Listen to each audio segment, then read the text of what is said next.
Federation के chairman और हमारे चीफ पैटर्न पीएस भारती जी हमारे बीच में नहीं रहे, तो सभी खड़े हो जाएं और 2 मिनट का मौन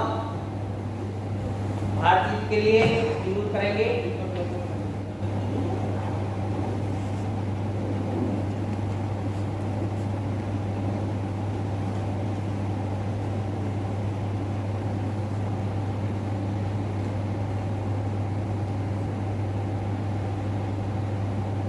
सभी को मेरा जय भीम। डाइस पर बैठे इस पास वर्ड नहीं है तो मैं आपका ज़्यादा समय नहीं लूँगा। मैं खासकर all India CPWD SC association का तहे दिल से धन्यवाद देना चाहूँगा for facilitating my dad late Shri Baljeet Singh Bharti. और जितना उनका सफ़र रहा है,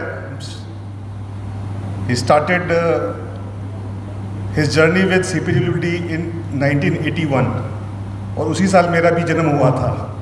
तो मैं कहना चाहूँगा कि पिछले 40 साल से मैं भी I am the part of CPWD family also. और जो उनकी लेगेसी है, मैं आप सबसे अनुरोध करूँगा उसको आगे आप कंटिन्यू करें, उसको बढ़ाएं। और आप सबका आशीर्वाद चाहिए। और हम हमेशा CPWD के फैमिली के पार्ट रहे हैं और रहेंगे। मैं आज भी फील करता हूं कि मैं CPWD का पार्ट हूं, even if I am not working for CPWD। जब भी कोई फंक्शन होगा तो मैं चाहूँगा अगर मैं इंडिया में रहा, दिल्ली में रहा, डेफिनेटली मैं वहाँ पे पार्टिसिपेट करूँगा। और मैं आप सभी का तहे दिल से फिर से धन्यवाद बोलना चाहूँगा। जय भीम, जय भारत, धन्यवाद। CPWD के पिछले 25 साल के कार्यक्रम में मैं पहली बार अपने बड़े भाई स्वर्गीय बलजीत सिंह भारती जी की अनुपस्थिति में आज यहाँ उपस्थित हुआ हूँ, क्योंकि जिस पौधे को उन्होंने लगाया, जो पौधा उन्होंने सींचा, मैंने मेरा भी एज ए महासंघ के राष्ट्रीय महासचिव के रूप में रेलवे के लोगों के साथ, बैंकों के लोगों के साथ, LIC से मैं खुद हूँ, CPWD के साथ, NBCC के साथ, सभी डिपार्टमेंट के राष्ट्रीय महासचिव अध्यक्षों के साथ काम करने का मेरा बड़ा लंबा 25 साल का अनुभव है। कि बड़े भाई के रूप में सच्चे हृदय से जो प्यार मुझे भारती साहब ने दिया, हम दोनों के बीच में यही पता नहीं लगा कि हम दोनों सगे भाई हैं या नहीं। इतना प्यार और दुलार उनका मिला। आज पहली बार उनकी अनुपस्थिति में आज उन्हीं के विभाग में मुझे अपनी बात कहने का मौका मिल रहा है, तो मैं उन्हें सबसे पहले अपने श्रद्धा सुमन अर्पित करता हूं, उन्हें याद करता हूं। और मैं चाहूँगा कि माननीय भारती साहब ने जिस CPWD एसोसिएशन को 25 साल अपने खून पसीने सींचा था, JK मीना साहब ने उनकी जगह चार्ज लिया है, महासचिव बने हैं। इस लाइन को और लंबा करेंगे। और मैं महासंघ के राष्ट्रीय प्रधान महासचिव के रूप में मीना साहब और अध्यक्ष जी में आपको विश्वास दिलाता हूँ कि जिस तरीके से कंधे से कंधा मिला करके भारती साहब के साथ में हमने काम किया, आपके साथ भी हम उसी तरीके से काम करेंगे। और महासंघ के अंदर जो चेयरमैन साहब का पद खाली हुआ है उनकी डेथ की वजह से, उसको जब भरा जाएगा, तो मैंने कहा था JK मीना जी से कि अब CPWD को तैयार रहना है बड़ी जिम्मेदारी के लिए। और मीना जी ने कहा कि नहीं, जो भी जिम्मेदारी महासंघ में दी जाएगी CPWD की तरफ से, उसको हम निभाने में कसर बाकी नहीं छोड़ेंगे। आज हमारी 2 शख्सियत हमारे बीच हैं। हमारे भारत सरकार राष्ट्रीय आयोग जो अनुसूचित जाति के हमारे चेयरमैन हैं, माननीय विजय सांपला साहब। आपने देखा 5 साल वो पिछली सरकार में सामाजिक न्याय अधिकारिता मंत्री रहे, होशियारपुर से सांसद चुनकर आए, फिर BJP के प्रदेश अध्यक्ष रहे, उससे पहले SC मोर्चे के अध्यक्ष रहे। बहुत सारी जिम्मेदारियां उनको मिली और आज उनकी काबिलियत, उनकी योग्यता को पार्टी ने और सरकार ने समझा और हमें अनुसूचित जाति आयोग के रूप में एक इतना सौम्य स्वभाव का, इतना ईमानदार और कर्मठ और कमिटेड हमारा जो सांपला जी को आयोग के चेयरमैन बना करके जो हमें आज एक संरक्षक के रूप में जो माननीय प्रधानमंत्री जी ने जो आज ये नियुक्ति की है, 6 महीने पहले नियुक्ति हो गई थी और अभी कल परसों में उन्हें कैबिनेट मंत्री का दर्जा मिला। जोरदार तालियों से मैं चाहूंगा उनका सम्मान करें। माननीय मंत्री जी तो बड़े लंबे समय सांसद हैं और विभिन्न पदों को सुशोभित कर चुके हैं। और इस समय उनका अभी ऑप्शन जो अभी मंत्रिमंडल का विस्तार हुआ उसमें उनको राज्य मंत्री के रूप में हमारे समाज के रिप्रेजेंटेटिव के रूप में काम करने का अवसर मिला है। और हमें उम्मीद है कि वो बहुत कर्मठ सांसद हैं और अपनी कार्यशैली से समाज के जो भी समस्या उनके सम्मुख लाई जाएंगी उनको निपटाने में वो भी कोई कसर बाकी नहीं छोड़ेंगे, पूरा अपनी तरफ पूरा सहयोग करेंगे। साथियों, 2-3 मुद्दों पे बात यहाँ पर है। एक तो कोविड ने सारा संगठनात्मक ढांचा पूरे देश का चरमरा गया है। संगठन जहाँ कोई मीटिंग करने की बात आती है, मैं अभी लखनऊ में था, लखनऊ में मेरी मीटिंग थी, हजरतगंज के अंदर, उसके बाद कानपुर में मेरी एक मीटिंग थी, फिर आगरा में थी। तो मैं भी रोजाना कहीं ना कहीं पूरे देश के कोने कोने में, लेकिन संख्या बल की स्थिति जो है, क्योंकि बीमारी के चलते, तीसरी लहर के चलते और पिछले दिनों जो दूसरी लहर में जो दिक्कतें आई उसके चलते संख्या बल सभी जगह आज की डेट में हम देख रहे हैं कि उसमें काफ़ी दिक्कतें लोगों को आ रही हैं। लेकिन फिर भी आज CPWD की एसोसिएशन ने इतने बड़े हॉल में इस कार्यक्रम का आयोजन किया है और जो भी साथी देश के कोने कोने से इस कार्यक्रम में आए हैं, मैं सबका महासंघ के राष्ट्रीय प्रधान महासचिव की हैसियत से सबका अभिनंदन करता हूं, स्वागत करता हूं। देखिए, माननीय मोदी जी ने बहुत सारे काम जो किए, बाबा साहब अम्बेडकर को लेकर के उनकी जितनी सराहना हम लोगों को अपने समाज की तरफ से करनी चाहिए वो कम है। जैसे लंदन का घर उन्होंने परचेज किया, बाबा साहब को डेडिकेट किया, पिछली सरकारें कर सकती थी, उन्होंने नहीं किया, लेकिन मोदी साहब ने किया। इसके लिए उनका धन्यवाद, जोरदार तालियां उनके लिए बननी चाहिए। 600 करोड़ रुपए की इंदू मिल की जमीन बंबई में खरीदी, बाबा साहब अम्बेडकर का राष्ट्रीय स्मारक वहां बनाया जा रहा है। पिछली सरकारें कर सकती थी लेकिन नहीं किया, मोदी जी की सरकार ने किया, उनके लिए उनका धन्यवाद और जोरदार ताली आपको बजानी चाहिए। अभी 200 करोड़ की लागत से अभी आपके बराबर में 15 जनपद पर डॉक्टर अम्बेडकर जो प्रतिष्ठान अभी बनाया गया, देखा होगा आपने, वहां पर बाबा साहब का स्टैच्यू ऑफ पार्लियामेंट का भी स्वरूप दिखाया गया है।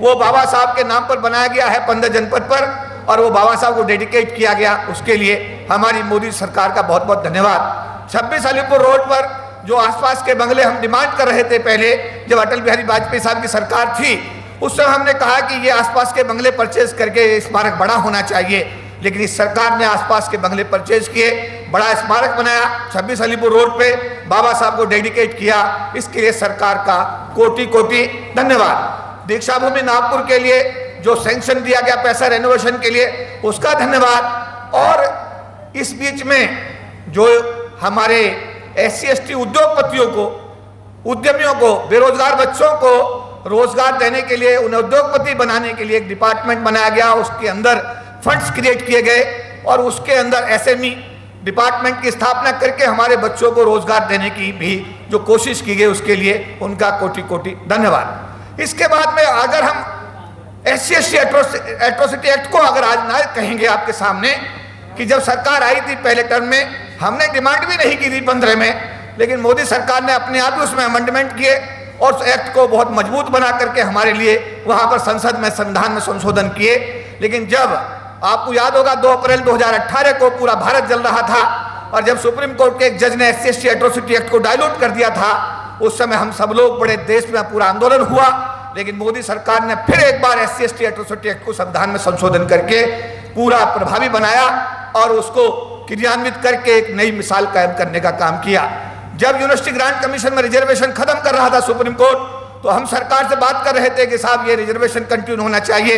सरकार की तरफ से एक मीटिंग हुई थी अर्जुन राम मेघवाल साहब के निवास पर, उसमें थावरचंद गहलोत भारत सरकार के सामाजिक न्याय अधिकारिता मंत्री, अर्जुन राम मेघवाल जी parliamentary affairs minister, Ramlal ji party के संगठन मंत्री और दुष्यंत गौतम पार्टी के तत्कालीन राष्ट्रीय उपाध्यक्ष मौजूद थे और हमारे महासंघ के करीब 100 पदाधिकारियों को बुलाया गया था। उसमें उन्होंने कहा था कि नहीं, अगर आपका सुप्रीम कोर्ट आपके यूनिवर्सिटी ग्रांट कमीशन के रिजर्वेशन को खत्म करता है तो हम ऑर्डिनेंस लाएंगे, संविधान में संशोधन करेंगे और आपका रिजर्वेशन बहाल करेंगे। धन्यवाद सरकार का कि सरकार ने अपना वादा पूरा किया और UGC यानी यूनिवर्सिटी ग्रांट कमीशन में यानी विश्वविद्यालयों में रिजर्वेशन बहाल करने का काम किया।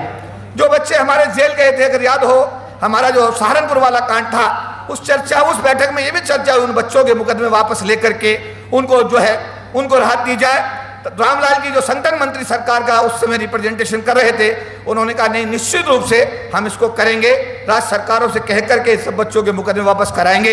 एक इशू उनके सामने रखा गया कि जो चंद्रशेखर आजाद जेल में बंद था, अब इलाहाबाद हाई कोर्ट ने उसको जमानत दे दी थी, उसको भी जेल से बाहर निकाला जाए। तो उस डिस्कशन में ये भी चर्चा हुई, उसको भी बाहर निकाला जाएगा और वो लड़का भी हमारा आज बाहर आ गया है।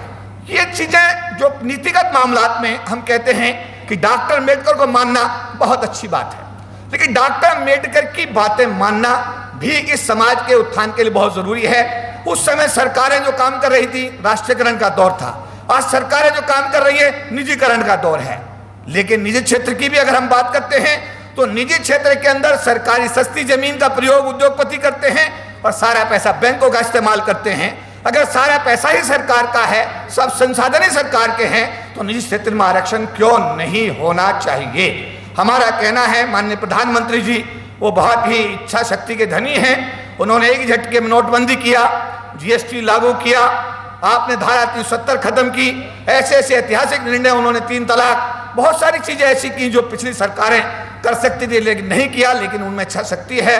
हमारा इस CPWD की इस मीटिंग में जो जनरल बॉडी मीटिंग आज हो रही है, हमारा निवेदन है भारत के माननीय प्रधानमंत्री जी से कि निजी क्षेत्र में आरक्षण की व्यवस्था अगर होती है, क्योंकि अब सरकारी क्षेत्र रोकना शायद किसी के बस की नहीं है। हर रोज जिस तरीके से निजीकरण बढ़ रहा है, सरकारी क्षेत्र खत्म हो रहा है। 2 जुलाई 1997 को सांपला साहब, भारत सरकार और राज्य सरकारों में कुल मिलाकर 40 लाख लोग एनरोल्ड हुए थे SC ST के। आज 8 लाख लोग सरकार की नौकरी में बचे हैं, 32 लाख लोग सरकार की नौकरी से बाहर हो गए हैं। 10 साल बाद ये संख्या 2 लाख के आसपास पहुंचने वाली है, जो एक हम अनुमान लगा रहे हैं। अगर इस जो 40 लाख लोग सरकार की नौकरी में आए थे, उनके परिवार में 20 लोग अगर जुड़े हुए थे, तो 8 करोड़ लोग सरकार की नौकरी में आने की वजह से गरीबी की रेखा से ऊपर आए थे। लेकिन आज जब हमारा बच्चा 90% की डिग्री लेकर, 80% की डिग्री लेकर के आज वो रोजगार ढूंढ रहा है, क्योंकि जब नौकरी है नहीं तो उस डिग्री का करे तो करे क्या, ये समाज के सामने आने वाले दिनों में एक बहुत बड़ी समस्या खड़ी होने वाली है। सरकार ने उद्योग धंधों के माध्यम से भी हमारे बच्चों को खड़े करने की कोशिश की है, लेकिन व्यवहारिकता में उद्योग धंधों में जो हमारा सक्सेस रेट है वो उतना अच्छा नहीं निकला, जो सरकारी नौकरी में आने के बाद में हमारे लोग गरीबी की रेखा से ऊपर आए थे। तो हमारा आज ये कहना है कि सरकार इस दिशा में भी पहल करे, निजी क्षेत्र में आरक्षण की बात करे। आरक्षण अगर निजी क्षेत्र में लागू होता है तो हमारे समाज का, मुझे लगता है कि जो विकास है निश्चित रूप से होगा। आरक्षण कानून की बात तत्कालीन जो हमारे प्रधानमंत्री थे डॉक्टर मनमोहन सिंह जी, उनसे जब बात हो रही थी, बहुत दिन पहली बात हम बता रहे हैं, महासंघ के लोगों को उन्होंने बुलाया, हमने कहा साहब आरक्षण कानून तो बनाइए। तो उन्होंने पूछा कि आरक्षण कानून क्या मतलब, कि मैंने कहा आरक्षण का कानून नहीं है SC ST का। तो उन्होंने कहा रिजर्वेशन कैसे चल रहा है, रिजर्वेशन तो सर्कुलर के माध्यम से चल रहा है। तो उन्होंने इमीडिएट डायरेक्शन दिया अधिकारियों को कि इमीडिएट ये कानून बनना चाहिए। कानून बना भी, बन के राज्यसभा में पास हुआ भी, लेकिन आज तक वो कानून लोकसभा के पटल पर नहीं आ पाया। मेरा कहना है कि कुत्ता मरे हिरन मरे, देश के अंदर हर व्यवस्था के लिए कानून है, लेकिन देश की 1/4 आबादी के आरक्षण के लिए कानून ना होना एक अपने आप में चिंता की बात है। तो मैं चाहूंगा माननीय चेयरमैन साहब दिन और रात सुबह 10 बजे जाकर के सांपला साहब दफ्तर में बैठ जाते हैं और देर रात 10-10 बजे तक, ये इनके लिए ताली बजनी चाहिए, रात के 10-10 बजे तक बैठ के काम करते हैं। आज तक कमीशन के इतिहास में मेरा भी क्योंकि बड़ा लंबा इंटरेक्शन है, जब से कमीशन बना है मैं भी कमीशन के चेयरमैन के साथ में खूब आया हूं, खूब गया हूं, उनके साथ पूरे देश में दौरों पर भी गया हूं। लेकिन जितनी लगन से और जितना मैक्सिमम समय सांपला साहब दे रहे हैं, इनके लिए तो भाई साहब खड़े होकर के एक बार जोरदार ताली बजाओ, खड़े होकर जोरदार ताली बजाइए, सब लोग खड़े होकर ताली बजाइए। कारण यह है कि हम लोग तो चेयरमैन को ढूंढते रहे 3 साल पिछली बार, इस बार चेयरमैन साहब हमको कहते हैं भाई कुछ काम बताओ, कैसे करना है, क्या करना है, लीगल एडवोकेट्स का कैसे करना है, सुप्रीम कोर्ट के जजमेंट का ये कैसे करना है। इतनी मेहनत से काम हो रहा है और हमें उम्मीद है कि माननीय सांपला जी के नेतृत्व में आने वाले समय में हमारे अनुसूचित जाति समाज के हित निश्चित रूप से सुरक्षित होंगे।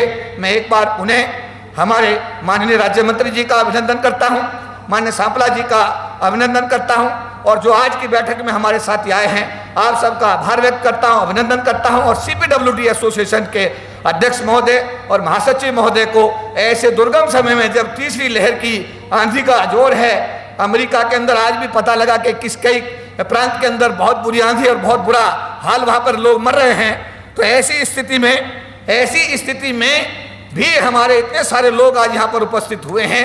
निश्चित रूप से मैं आप सबका आभार व्यक्त करता हूँ, धन्यवाद करता हूँ। जय Hind. Approval of vote of accounts from the members लें। श्री JK मीना जी।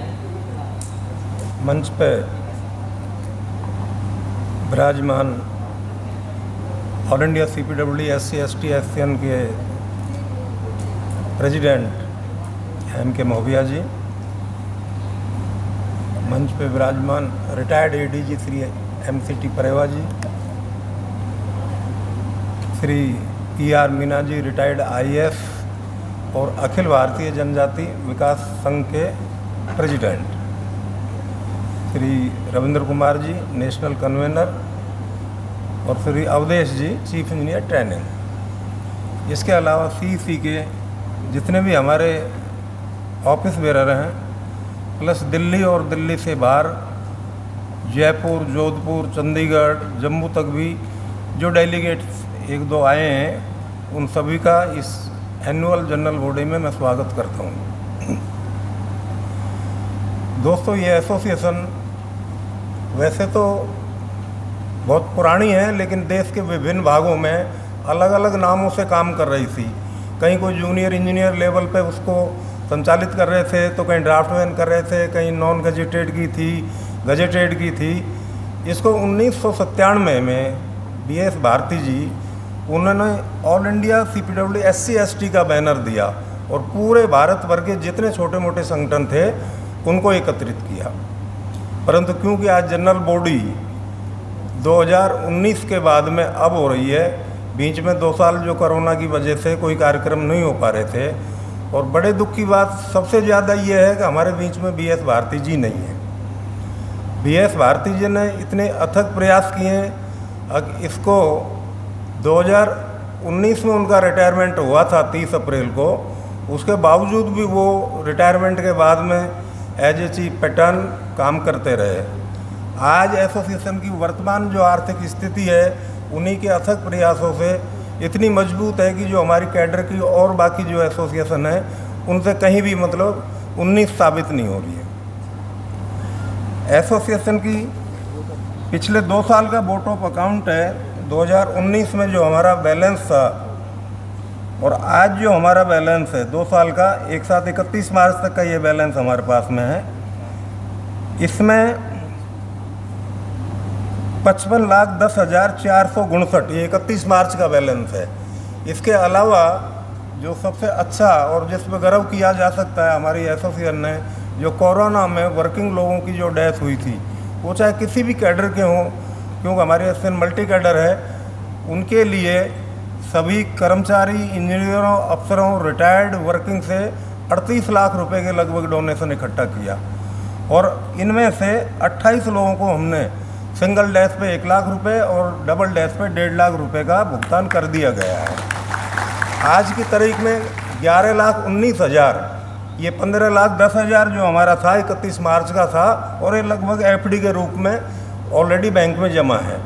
पर ये जो बैलेंस अभी डोनेशन का है, इसका पर्पस सिर्फ ये है, अभी वेव 3 आए या कुछ दूर दराज में जो ऐसे लोग हैं जिनकी खबर यहाँ तक नहीं आई है और वेरिफिकेशन नहीं हुआ है, हमारा प्रयास है अब जो 11 लाख रुपए बचा हुआ है वो उनको मदद के लिए दे दिया जाए। मैं आप लोगों से प्रार्थना करूँगा कि इस वोट ऑफ अकाउंट को जो आपके बीच में वितरित कर दो ना सबको। ये वोट ऑफ अकाउंट 2 साल का है, आप लोग इसको अप्रूव करते हो, ऊपर को हाथ खड़ा करके बताएं कि वोट ऑफ अकाउंट को अप्रूव करते हो। थैंक यू दोस्तों।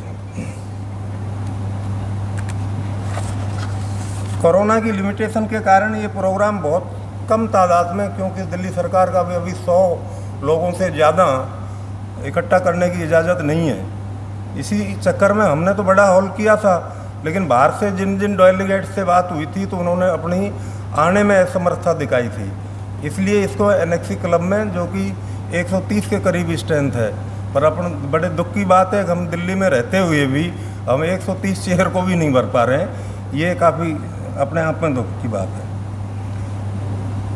नेशनल फेडरेशन के भारती जी 22 साल हमारी एससीएन के तो जनरल सेक्रेटरी रहे। नेशनल फेडरेशन ऑफ ST/SC की जो ऑर्गेनाइजेशंस हैं उनके चेयरमैन और कार्यकारी चेयरमैन भी रहे हैं। दलित संगठनों की आवाज़ कई बार उन्होंने विदेशों में भी उठाई और भारत के दिल्ली के ताल कटोरा स्टेडियम में अंतर्राष्ट्रीय दलित कॉन्फ्रेंस का 3 बार सफल आयोजन करवाया। श्री BS भारती जी, जिन्हें पूरे देश में यात्राएं करके इस संगठन को बहुत मजबूती प्रदान की है। बड़े दुख की बात है कि वैश्विक बीमारी जो कोरोना है उसकी सेकेंड वेव में 28 अप्रैल को उनका और 6 मई को उनकी पत्नी का निधन हो गया, जो कि हमारे लिए इस SCN के लिए अपूर्णीय क्षति है। हमारे लिए ही नहीं बल्कि फेडरेशन जो काफ़ी अच्छा काम कर रही है पूरे संगठनों को जो एक बैनर के नीचे लेकर के, उनको भी मतलब इसको अपूर्णीय क्षति हुई है। इस एसोसिएशन ने 1992 में, 2010 में, 2016 में भारत रत्न बाबा साहब भीमराव अंबेडकर जी के बारे में श्री रविंद्र कुमार जी, मुख्य अभियंता और राष्ट्रीय संयोजक के कुशल नेतृत्व में सोविनियर का सफल प्रकाशन के साथ में पूरे भारत के सभी मंत्रालय और विभागों में देश के विभिन्न भागों में वितरण करवाया। ये संगठन 2019 में बाबा साहब का जन्म दिवस निर्माण भवन में हर साल मनाता आ रहा है। 14 अप्रैल को पार्लियामेंट स्ट्रीट में हम अपना भव्य प्रोग्राम करते हैं, जिसमें सभी ऑफिस बेरर के साथ में फेडरेशन के लोग और अपने परिवार के साथ वहाँ पे इकट्ठे होते हैं। उसमें बाबा साहब से संबंधित जो साहित्य है वो वितरित किया जाता है। पर 2019 के बाद में ये प्रोग्राम इसलिए नहीं हो पाया, कोरोना की वजह से भारत सरकार की तरफ से भी किसी तरह की अनुमति नहीं थी। अब जाके दिल्ली सरकार की केवल 100 लोगों के लिए अनुमति हुई है, अदरवाइज ये पीछे 50 कर दी थी।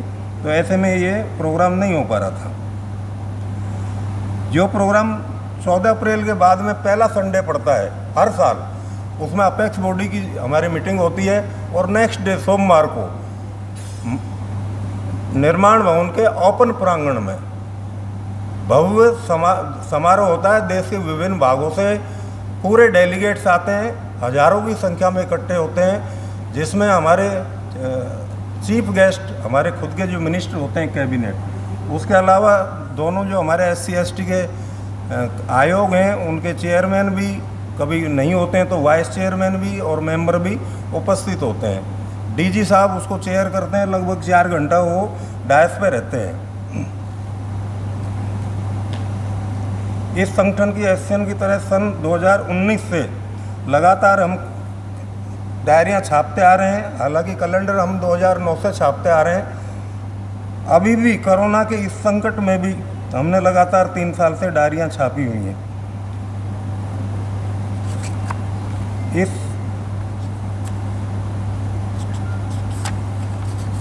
संगठन के वर्तमान में अध्यक्ष MK मोविया जी हैं और जनरल सेक्रेटरी JK मीणा हैं। ये युवा टीम BS भारती जी की मानवतावादी दृष्टिकोण, वैज्ञानिक दृष्टिकोण के साथ में कार्य करके आगे बढ़ रही है। बताते हुए गर्व हो रहा है कि कोरोना जैसे महामारी में भी अपने जान गंवाने वालों के लिए जिस तरह का एक मानवीय ह्यूमन बीइंग हमने अपनाया है, और ऐसे में 38 लाख में से हमने 28.5 लाख वितरण किए हैं लोगों को, उसकी सराहना हमारे खुद मिनिस्टर ने भी, हमारे DG ने भी, SDG ने भी की है। दूसरी और एक गर्व की बात जो मैं शेयर करना चाहूँगा, ये संगठन इतना संवेदनशील है कि 9 जून को एक अखबार में कटिंग छपी थी, जिसमें ये छपा था कि बाबा साहब आदिवासी जो जननायक है बिरसा मुंडा झारखंड के, उनकी पड़पोती को सब्जी बेचते हुए अखबार में दिखाया गया था, जिसको पढ़कर CPWD मीणा समाज के कर्मचारी और अधिकारियों ने 5 लाख रुपए इकट्ठा करके श्री अशोक मीणा, श्री यादराम मीणा, श्री समय सिंह मीणा को झारखंड जाकर अपने खर्चे से उनके पैतृक गांव में वर्तमान कांग्रेस विधायक के समक्ष सौंप कर आए। ये संगठन हमेशा CPWD के SC/ST कर्मचारी अधिकारियों को लिए सभी तरह के हितों की रक्षा करता है। अंत में आप सब लोगों का दोबारा मैं वेलकम करता हूँ। Thank you. जय भारत। बुद्ध के चरणों में नमन करते हुए और बाबा साहब को प्रणाम करते हुए इस ST/SC CPWD एसोसिएशन के वार्षिक कार्यक्रम में मंच पर विराजमान श्री MK मोविया जी, जिनके साथ मेरे काम करने का मौका भी मिला है PWD में, हो सकता है इसी वजह से मेरे को एसोसिएट किया गया है। दूसरा परेवा साहब, इनसे भी हमारा काफ़ी पुराना संपर्क है और बहुत ही ह्यूमन बीइंग है। अब भी गांव से जितना लगाव है शायद ही किसी अधिकारी का होगा। साथ में रविंद्र कुमार जी जो इस एसोसिएशन के नेशनल कन्वीनर है, काफ़ी कमिटेड है इस संस्था को उठाने में। श्री अवधेश कुमार जी और हमारे फेडरेशन के जो परिसंघ है उसके secretary general Shri K P. Chaudhary ji. सामने विराजमान सभी इस एसोसिएशन के सदस्यगण, मेहमान जितने भी आए हुए हैं, मेरे साथ जयपुर से आए हुए श्री हर्षाय जी, गणेश जी और भारती जी के दोनों बेटे। बेसिकली भारती जी के बिना ऐसा लग रहा है कि कार्यक्रम अधूरा सा है, जिसने इस संस्था को इतना ऊपर उठाया। और हमारे परिसंघ की तो एक हिसाब से मैं भी उसके साथ जुड़ा हुआ हूँ। एक रीढ़ की हड्डी टूट गई, उनके बिना लगता है कि कार्यक्रम बहुत फीका लग रहा है। मैं उनको रियली नमन करता हूँ कि इतना कमिटेड अधिकारी मैंने कभी नहीं देखा लाइफ में। मैं उन्हीं की वजह से परिसंघ में जुड़ा था और परिसंघ के जितने भी कार्यक्रम होते थे बड़े दिल से करते थे। बड़े फंक्शंस भी देखे मैंने उनके, तो रियली उनके जाने से हमको बहुत अफसोस भी है, एक बहुत ही सूनापन भी हुआ है हमारे ST/SC समाज में खास तौर से। श्री J.K. मीना जी का आग्रह था, मैं तो जयपुर में था, सुबह एक साहब आना है, मैंने कहा 100% आएंगे, आपका हर बार कार्यक्रम में उपस्थित होते रहे। तो मैं सबसे पहले तो इस एसोसिएशन को धन्यवाद देना चाहूँगा कि इसने इतने नेशनल लेवल पे अपनी पहचान बनाई। चाहे बाबा साहब के जन्मदिन का कार्यक्रम हो या हमारे परिसंघ का कोई कार्यक्रम हो, मैंने ताल कटोरा में देखा है, यहाँ भी देखा काफ़ी जगह। CPWD एक मेन हिस्सा है उस कार्यक्रम का और एक हिसाब से रीढ़ की हड्डी है। चौधरी साहब ने एक नया कार्यक्रम शुरू किया है कि साहब भारती जी ये दोनों ने मिलकर कि ST/SC की संस्था है तो ST को भी एक बराबर का हिस्सेदारी होना चाहिए। और मोबिया साहब का भी यही दृष्टिकोण है, जिसकी वजह से J.K. साहब को एक नेशनल लेवल की जिम्मेदारी दी है। मैं रियली उन दोनों को बहुत बहुत धन्यवाद देना चाहूँगा कि J.K. मीना जी को ये जिम्मेदारी दी है जनरल सेक्रेटरी के, उन्होंने रियली एक जान इसमें डाली है। मैं उनको इसलिए भी धन्यवाद देना चाहूँगा कि हम दिल्ली में एक सिविल सर्विस की तैयारी करने के लिए एक छात्रावास बना रहे हैं। उसमें आदिवासी समाज के इंजीनियर से 50 लाख इन्होंने हमको कंट्रीब्यूट किया है, जो एक बहुत बड़ा मैं सहयोग मानूंगा।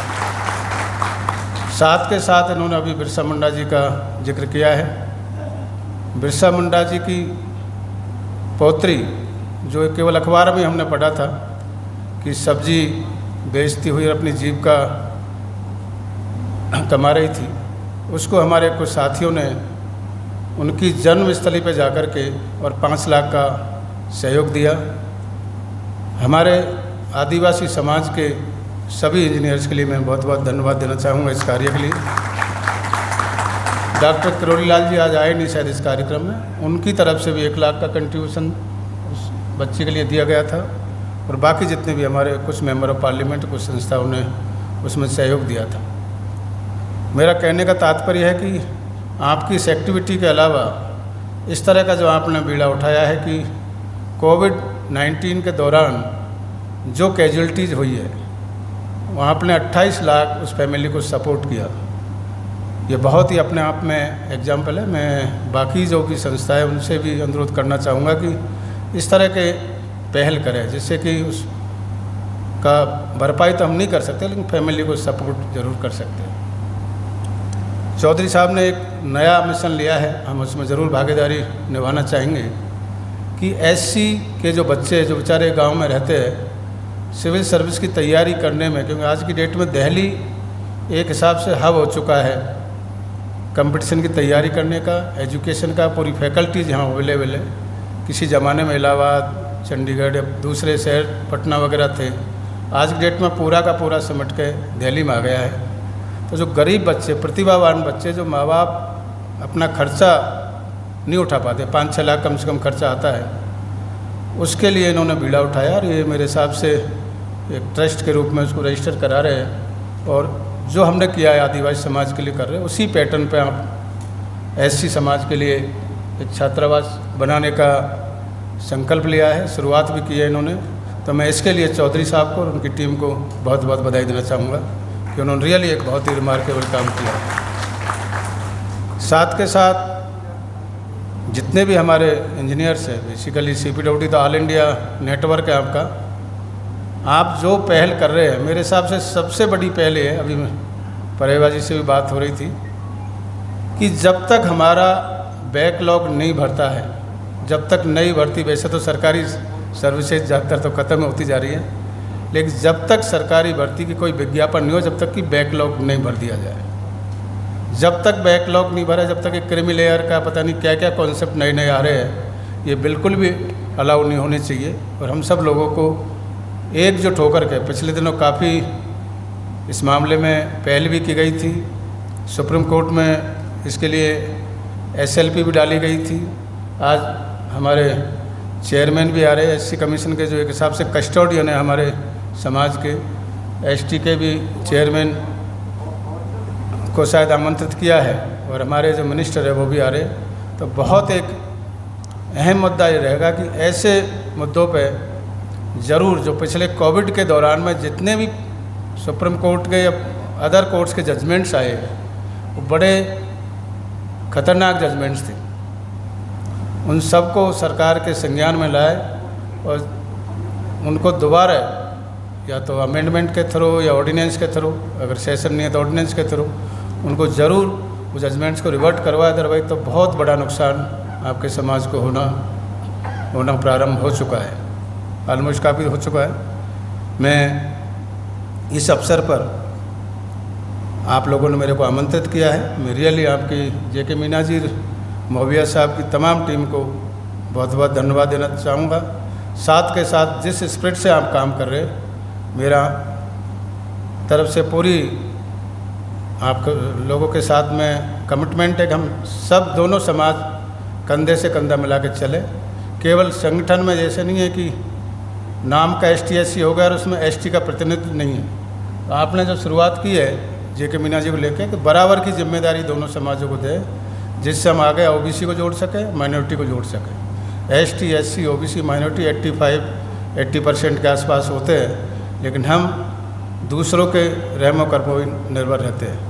आप इसको मजबूत करें, इस संगठन को और ऊंचाइयों तक ले जाएं, जिस हिसाब से आपने बताया कि आपके सभी जितने भी कार्यकर्ता है, कार्यकारिणी में है, सभी कमिटेड लोग बाग हैं। और मेरी सभी को इस अवसर पर बहुत बहुत शुभकामनाएं। जय भीम, जय आदिवासी, धन्यवाद, थैंक इसी कड़ी में मैं अनुरोध करूंगा रविंद्र कुमार जी से, वो आएँ और अपने विचार। President SC/ST association Shri Pareva ji, retired ji, Shri PR Meena ji, retired IAS, Shri KP Chaudhary, general secretary of SC/ST confederation, Meena ji, general secretary SC/ST association, and मंच पर उपस्थित बाकी सज्जन और साथियों, उपस्थित साथियों। मीना जी ने अपने कलेक्शन का, एक्टिविटीज़ के बारे में सारा सब कुछ बता दिया है। 2 साल से हम बाबा साहब की जयंती प्रांगण में नहीं मना पा रहे थे, तो हम लोगों का मेल मिलाप भी कम रहा, हम लोगों की जो उत्साह ऊर्जा रहती थी और लोगों का जब एसोसिएशन के फंक्शन में भाग लेते थे तो हमें बहुत सारा सहयोग भी मिलता था, वो हम नहीं मना पाए। ऐसे इसकी वजह से थोड़ा सा हम इस बात का दुख हुआ है, लेकिन हमारी मजबूरी थी कि हम नहीं मना पाए बाबा साहब की जयंती प्रांगण में। लेकिन इस पीरियड में एसोसिएशन ने और दूसरी एक्टिविटीज़ में कमी नहीं आने दी, जैसे डायरी है, कैलेंडर है, जो बहुत कम एसोसिएशन ने छपवा पाई थी, लेकिन हमारी एसोसिएशन की डायरियाँ, कैलेंडर सब टाइम से छपके सब जगह बटी हुई हैं। आप निर्माण भवन के किसी भी ऑफिसर कमरे में देखिए, हमारा SC/ST का कैलेंडर ही लगा हुआ है एसोसिएशन का। मैं आप लोगों से रिक्वेस्ट करूँगा कि एसोसिएशन को ऐसे ही मजबूती से जुड़े रहें और जो वर्किंग टीम है उनको अपना सहयोग दें। इसको देख रहे भैया, कहाँ गए साउंड सिस्टम वाले? जिस तरह से आप लोगों ने कोरोना के टाइम पे अपने पूरे तन मन धन से सहयोग किया है,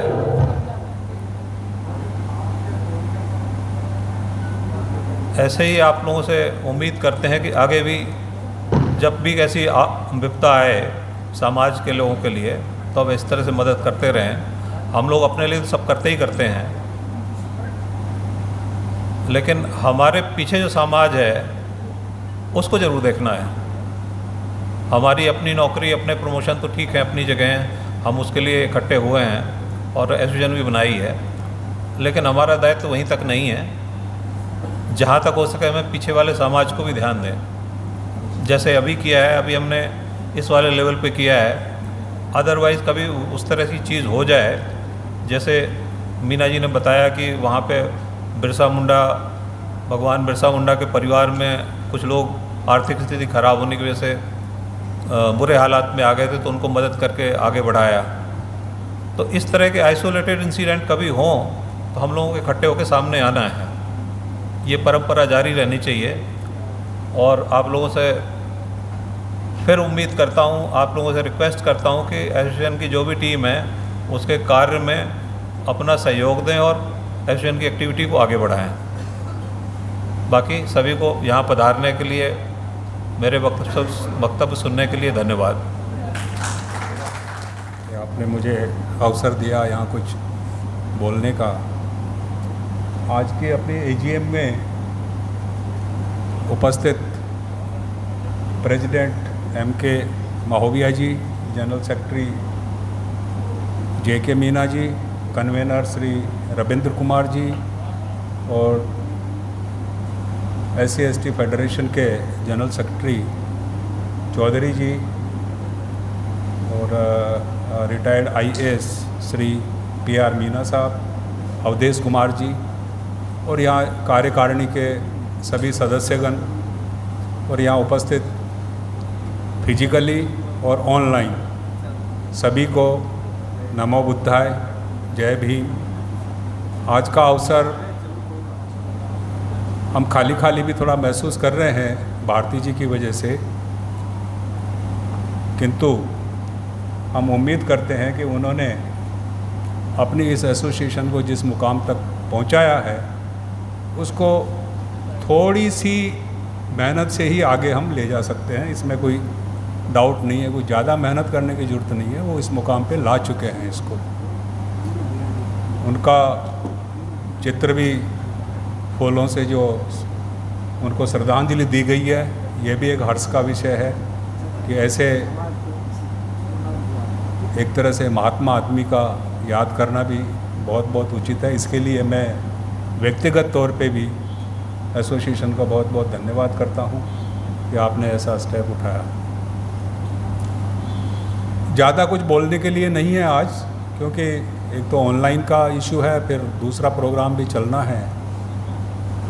और जिस तरह से कोरोना काल में हमारे कार्यकारिणी के सदस्यों ने और सभी सदस्यों ने पूरे भारतवर्ष में जिस तरह से मुहिम चला करके अपने एसोसिएशन के सदस्यों की जो हेल्प की है, जो मदद की है, वो बहुत ही काबिल तारीफ़ है। इसमें मैं, क्योंकि व्हाट्सएप ग्रुप से सारे जुड़े हुए हैं, तो JK मीना जी का सुबह शाम 3 बार, हर बार वो एक ही एक मैसेज चलता रहता था।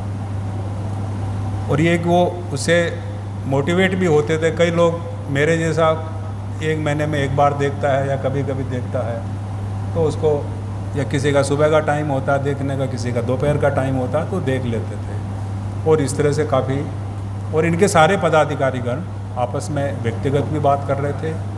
और जिस तरह से इन्होंने मेहनत की, मैं उनको फिर एक बार से धन्यवाद करता हूँ और आप ऐसे ही आगे भी एसोसिएशन को चलाते रहें, अच्छा लगेगा। और जितने भी सदस्यगण यहाँ हैं, मेरा तो एज यूजुअल एक ही है कि जहाँ से आप उठ के आए हैं तो वहाँ पर थोड़ा संभालो। जहाँ से भी आप उठ के आए हैं, मैं नहीं समझता सारे कनॉट प्लेस में तो पैदा नहीं हुआ, मैं तो नहीं पैदा हुआ, मैं तो गांव में पैदा हुआ हूँ। और गांव में हालत अभी भी सुधर रही है, कोई डाउट नहीं है, लेकिन उतनी नहीं सुधर रही है जितना सुधार होना चाहिए। जिस तरह से हमारे ऊपर 2000, 3000, 4000 साल का जो सनातन जो अंदर डाला हुआ है दिमाग में, वो इतना आसानी से निकलने वाला भी नहीं है, हमारे ही लोगों में से नहीं निकलने वाला है। आप समझ रहे हैं मैं क्या कहना चाह रहा हूँ। तो उसमें से धीरे धीरे करके 5000 में न तो साल का अपने जो दिमाग में डाला हुआ है उसको साल में, 2 साल में, 5 साल में, 10 साल में मतलब प्लान करें कि वो निकल जाए कैसे तैसे भी। और हम एक तरह से जो भगवान बुद्ध है या बाबा साहब अम्बेडकर ने जो हमें रास्ता बताया है उसकी तरफ चलें, क्योंकि वो एक दिन में निकलने वाला नहीं है सर। ये मैं अपनी कमजोरी मानो कुछ भी कहो, जो 4000, 5000 साल से जो सनातनी हमें दिमाग में डाल रखा है वो इतना जल्दी निकलने वाला भी नहीं है। पढ़े लिखों का भी नहीं निकलता, किंतु साल में, 2 साल में, 5 साल में, 10 साल में, 20 साल में प्लान करके अगर इसको हम करेंगे तो डेफिनेटली ये निकल जाएगा। लेकिन अगर आपने ये टारगेट किया कि मुझे तो 2 दिन में ही इसको निकालना, सर नहीं हो पाएगा। साल भर में निकाल पाएंगे? नहीं निकाल पाएंगे। क्यों? मुझे पता है गांव में खास करके जो चीज़ें उनके दिमाग में बैठी हुई है वो नहीं निकल रही है। उनके पास में जाइए, 2-2, 4-4, 5-5, 6-6 घंटे उनसे बात करिए, उनको उनकी बात को सुनिए आप पहले कि भाई तुम्हें क्या तकलीफ़ है, उस तकलीफ़ को एनालाइज करिए, उसके बाद में आप अपना कुछ बताइएगा अब क्या करना चाहिए। वो अपने आप खुद ही अपने आप आंसर देंगे कि आपको ऐसा करिए। मैं ज़्यादा टाइम नहीं लूँगा, खाली 2 मिनट में बात ख़त्म करता हूँ कि मैं, हालांकि मुझे अपने आप को नहीं बोलना चाहिए किंतु फिर भी शेयर करना भी ज़रूरी होता है। मैं गांव में जाता था, मतलब मैं AEE से लेके DG तक या अभी भी जब जाता हूँ काफ़ी कुछ सुधार आया है, लेकिन उसके लिए मुझे 25-30 साल लग गए। कितना लग गए? 25-30 साल।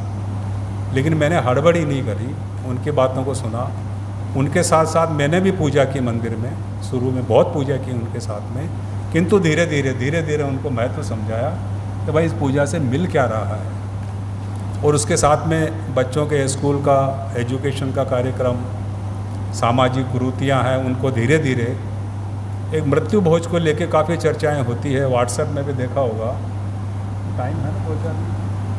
हाँ, तो जब आप व्हाट्सएप में देखते होंगे हमने ये मृत्यु भोज बंद कर दिया है। सर ये मृत्यु भोज एकदम बंद होने वाला नहीं है, इसमें कई एक्टिविटीज़ हैं। मृत्यु से लेके उसका 12वां, 13वां, 6वां साल भर तक चलता है। उसमें से कई एक्टिविटीज़ हैं जिनमें से हमने धीरे धीरे करके एक एक दो दो को ख़त्म किया। हमने कहा भाई मृत्यु भोज करो, मैं खुद कहता था मृत्यु भोज चालू रखिए, किंतु भाई ये दो आइटम तो ख़त्म कर दो यार कम से कम। तो कैसे आप 2 आइटम ख़त्म कर दे, तीसरे में क्या दिक्कत है? भाई वो आपकी मर्जी है, मैं क्या बोलूँ, वो आपकी मर्जी है। राजी होना भाई आप साइन कर दो रजिस्टर में। तो गांव में लेकिन आपको ये एक दिन में नहीं होता, ये आपको 5-5 बार जाके आपको समझाना पड़ेगा, किंतु उसका असर यह है कि अब धीरे धीरे करके बहुत कुछ कम हो गया है। अल्टीमेटली यहाँ तक हुआ है कि भाई मृत्यु भोज तो रहेगा, मैं भी मानता हूँ मृत्यु भोज रहेगा, लेकिन जीमने के खाली अपना परिवार ही जीमेगा और कोई नहीं आएगा। उनकी हेल्प हम करेंगे। जो भी बात, गांव में पर्टिकुलर समाज के कई घर होते हैं, अलग अलग उनका वो भी होता है, मतलब क्या कहते हैं जिसको, ग्रुप भी होते हैं, अलग अलग गोत्र होते हैं। तो जो परिवार का है वो आदमी खाएंगे, बाकी कुछ नहीं खाएंगे, और जो बनाना भैया तुमने बनाओ। लेकिन इससे ये हुआ कि मृत्यु भोज में पता नहीं यहाँ क्या से चाल चलावा, माने ईंधन का पैसा भी उसको दिया जाता था। अरे अब आजकल हम लोग इतने समर्थ हो गए हैं कि ईंधन का पैसा उसका बाप क्या उसका बेटा या पोता या कोई भी जो है ना उसको बियर कर सकता है। पहले होता क्या था, मेरा अपना कोई भी समाज है तो मेरे ही आदमी जाते थे, दूसरे समाज के नहीं जाते थे। सब यात्रा में भी नहीं जाते थे, लेकिन आजकल क्या है कि दूसरे भी जाने लग गए हैं। वो लिखते ये क्या है यार, तुम्हारे पास 100 रुपये भी नहीं है ईंधन के लिए। तो ऐसे करके फिर कपड़ा चढ़ाते हैं जम के, जो है ना, पूरा रिश्तेदार ये वो, और वो फिर कपड़े जाते कहाँ हैं दूसरे दिन। आजकल मुझे माफ़ करना, यहाँ कोई भी हो तो, जो वहाँ से कपड़े उठाते थे हमारी मतलब SC ST के ही होते थे, लेकिन वो भी आजकल नहीं उठा रहे हैं। और वो नहीं उठा रहे हैं तो क्या है कि वो फिर ऐसे जंगल में जो है ना, यहाँ उड़ रहा है वहाँ उड़ रहा है। तो मैं कहा यार कितनी जो है ना ये भयानक चीज़ें हैं, वो ख़त्म हुआ। तो मेरा मतलब है कि इस तरह से नटसेल में ये कहना चाह रहा हूँ कि आपको तसल्ली से धीरे धीरे ये माइंड से इनको निकलवाना पड़ेगा और फिर आगे अपने को बढ़ना। इसी तरह से शिक्षा में ले लीजिए, इसी तरह से सामूहिक विवाह, इस तरह के जो भी चल रहे हैं मतलब करते रहें और अपने जो रूट है उसको मत छोड़िए। आप सबका बहुत बहुत धन्यवाद, आपने याद किया, बहुत बहुत धन्यवाद। आसीन हमारे सीनियर अधिकारीगण, एसोसिएशन के अधिकारीगण, हम लोग इस तरह का आयोजन मजबूरीवश नहीं कर रहे थे। मजबूरी पता है सबों को, किस वजह से हम लोग नहीं एकत्रित हो पा रहे थे। आज भी हम लोग एकत्रित हुए हैं, 100% तो नहीं कह सकते हैं, ऑनलाइन कुछ लोग जुड़े हैं।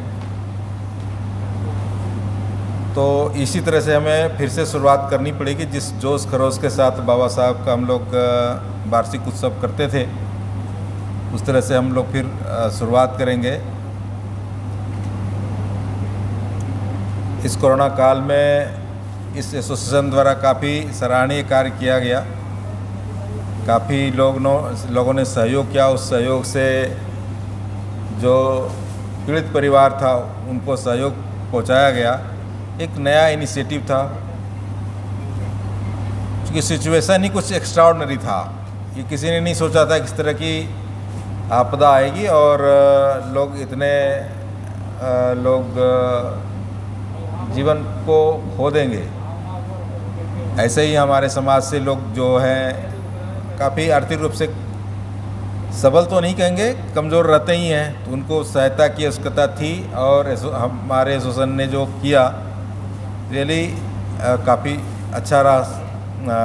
और आगे आने वाले समय में कुछ इस तरह की आपदा आती है तो अपने समाज के लोगों को आगे बढ़ाने में या आर्थिक मदद करने में एसोसिएशन बढ़ चढ़ के काम करेगा और सबके सहयोग से ही कर पाएगा। आज हम लोगों को कमी खल रही है भारती जी का, वो हम लोगों के बीच नहीं रहे। जिस दिन मैसेज आया तब शब्द नहीं था कैसे संवेदना व्यक्त करें। अबाक सा रह गया कि ये इस तरह का महामारी और ऐसे हमारे प्रिय साथी को छीन ले जाएगा। हम तो श्रद्धासुमन यहाँ दे रहे हैं, तो हम सबों की ये सभी जिम्मेवारी बनेगी। ये जो उन्होंने एसोसिएशन खड़ा किया था, ये एसोसिएशन को खड़ा रखें। सच्ची श्रद्धांजलि उनके प्रति हम लोगों की यही रहेगी। मैं सबों से अपील करूंगा, इसको ऊंचा यदि न कर सकें, इतना तो मेंटेन ज़रूर रखें। इसलिए सबसे ये आग्रह करूंगा, सब अपना इसमें सहभागिता दीजिए, शारीरिक रूप से, मानसिक रूप से, आर्थिक रूप से जब ज़रूरत हो, तभी ये एसोसिएशन जो है आगे बढ़ता जाएगा, नीडी लोगों के काम आ सकेगा और ये जो उद्देश्य है इस एसोसिएशन को बनाने का वो फलीभूत होगा। बाकी लोगों ने सब बहुत कुछ बताया है। परेवा साहब ने बोला कि ये कोई भी चीज़ें धीरे धीरे परिवर्तन होगा, एक दिन में कोई परिवर्तन नहीं हुआ, एक दिन में सोच नहीं बदलता। आज हमारी सोच बदली है 25-30 साल नौकरी करने के बाद। तो हम एजुकेशन लिया तभी हमारी समझ बढ़ी और हमको अब पता चलता है क्या अच्छाई है क्या बुराई है। तो हम लोगों का स्ट्रेस यही होना चाहिए कि ओवरनाइट हम कोई तख्ता पलट नहीं कर सकते।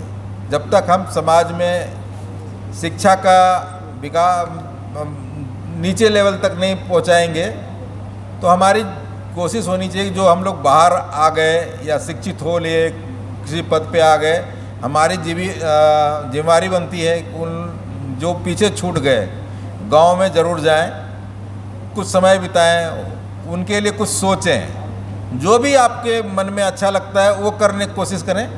कोई ज़रूरी नहीं है कि सब एक ही चीज़ करें, कुछ भी उनके लिए हो, उनके एजुकेशन के लिए हो, उनको समझदारी के लिए हो, करते रहें। ये निरंतर प्रयास हम लोगों को जारी रखना चाहिए। इन्हीं सब चंद बातों के साथ मैं अपनी वाणी को विराम देता हूँ। धन्यवाद। उच्च अधिकारीगण, सम्मानित साथियों, जय भीम, नमो बुद्धाय। आज हमारी एसोसिएशन का प्रोग्राम सम्मान समारोह और दुख व्यक्त करने का संवेदना समारोह चल रहा है। BS भारती जी और अन्य साथी हमारे कोरोना की वजह से स्वर्गवास हो गया। हम उनको दुख व्यक्त करने के लिए यहाँ इकट्ठे हुए और सम्मान समारोह के लिए इकट्ठे हुए हैं। आदरणीय सभी हमारे सम्मानित अधिकारी और सम्मानित साथियों, मैं तथागत बुद्ध को कोटि कोटि नमन करते हुए, बाबा साहब को कोटि कोटि नमन करते हुए, अपने सभी महापुरुषों को कोटि कोटि नमन करते हुए, जैसा मुझे आदेश हुआ था मैं उसी पर बोलूँगा और ज़्यादा नहीं बोलूँगा। बाबा साहब हमारे प्रेरणा स्रोत रहे हैं। वो उच्च शिखर तक ज्ञान में पहुँचे। बाबा साहब सिर्फ दलितों और SC ST के नहीं थे, बाबा साहब विश्व के प्रणेता थे। उन्होंने सभी के लिए सब कुछ दिया, खासकर नारी जाति को। महिलाओं की दशा स्थिति खराब थी, उन्होंने संविधान में लिखकर प्रमाणित कर दिया कि भाई इनका बराबर अधिकार है। ये हमेशा से नीच दृष्टि से देखा जाता था। इसमें चाहे किसी धर्म, मजहब, वर्ग, जाति विशेष की बात नहीं थी, ये सभी के लिए है। और विश्व में भी यही मैसेज गया कि भी महिला एक पुरुष के बराबर मानी जाएगी। दूसरा, बाबा साहब ने बहुत बड़ा काम किया, बिजली परियोजना लगाई, जिससे आज देश में बिजली की कोई कमी नहीं है हमारे पास। तीसरा, भाखड़ा नांगल बांध वगैरह बनाकर बिजली को कंट्रोल किया कि वो पूर्ति जो है हमारी ठीक रहे। कर्मचारियों के 8 घंटे सीमित किए, हमारे 12 घंटे हमारे से लिए जाते थे, तो उन्होंने 8 घंटे सीमित कर दिए। ये बाबा साहब की विश्व की देन है।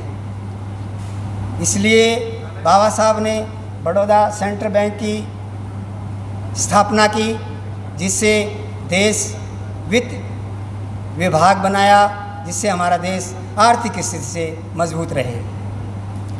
तो बाबा साहब ने वो काम किए जो आज तक कोई नहीं कर सका।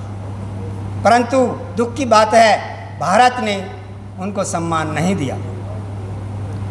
विदेशों से उनको इतना सम्मान मिला और शिक्षा भी अध्ययन उन्होंने की।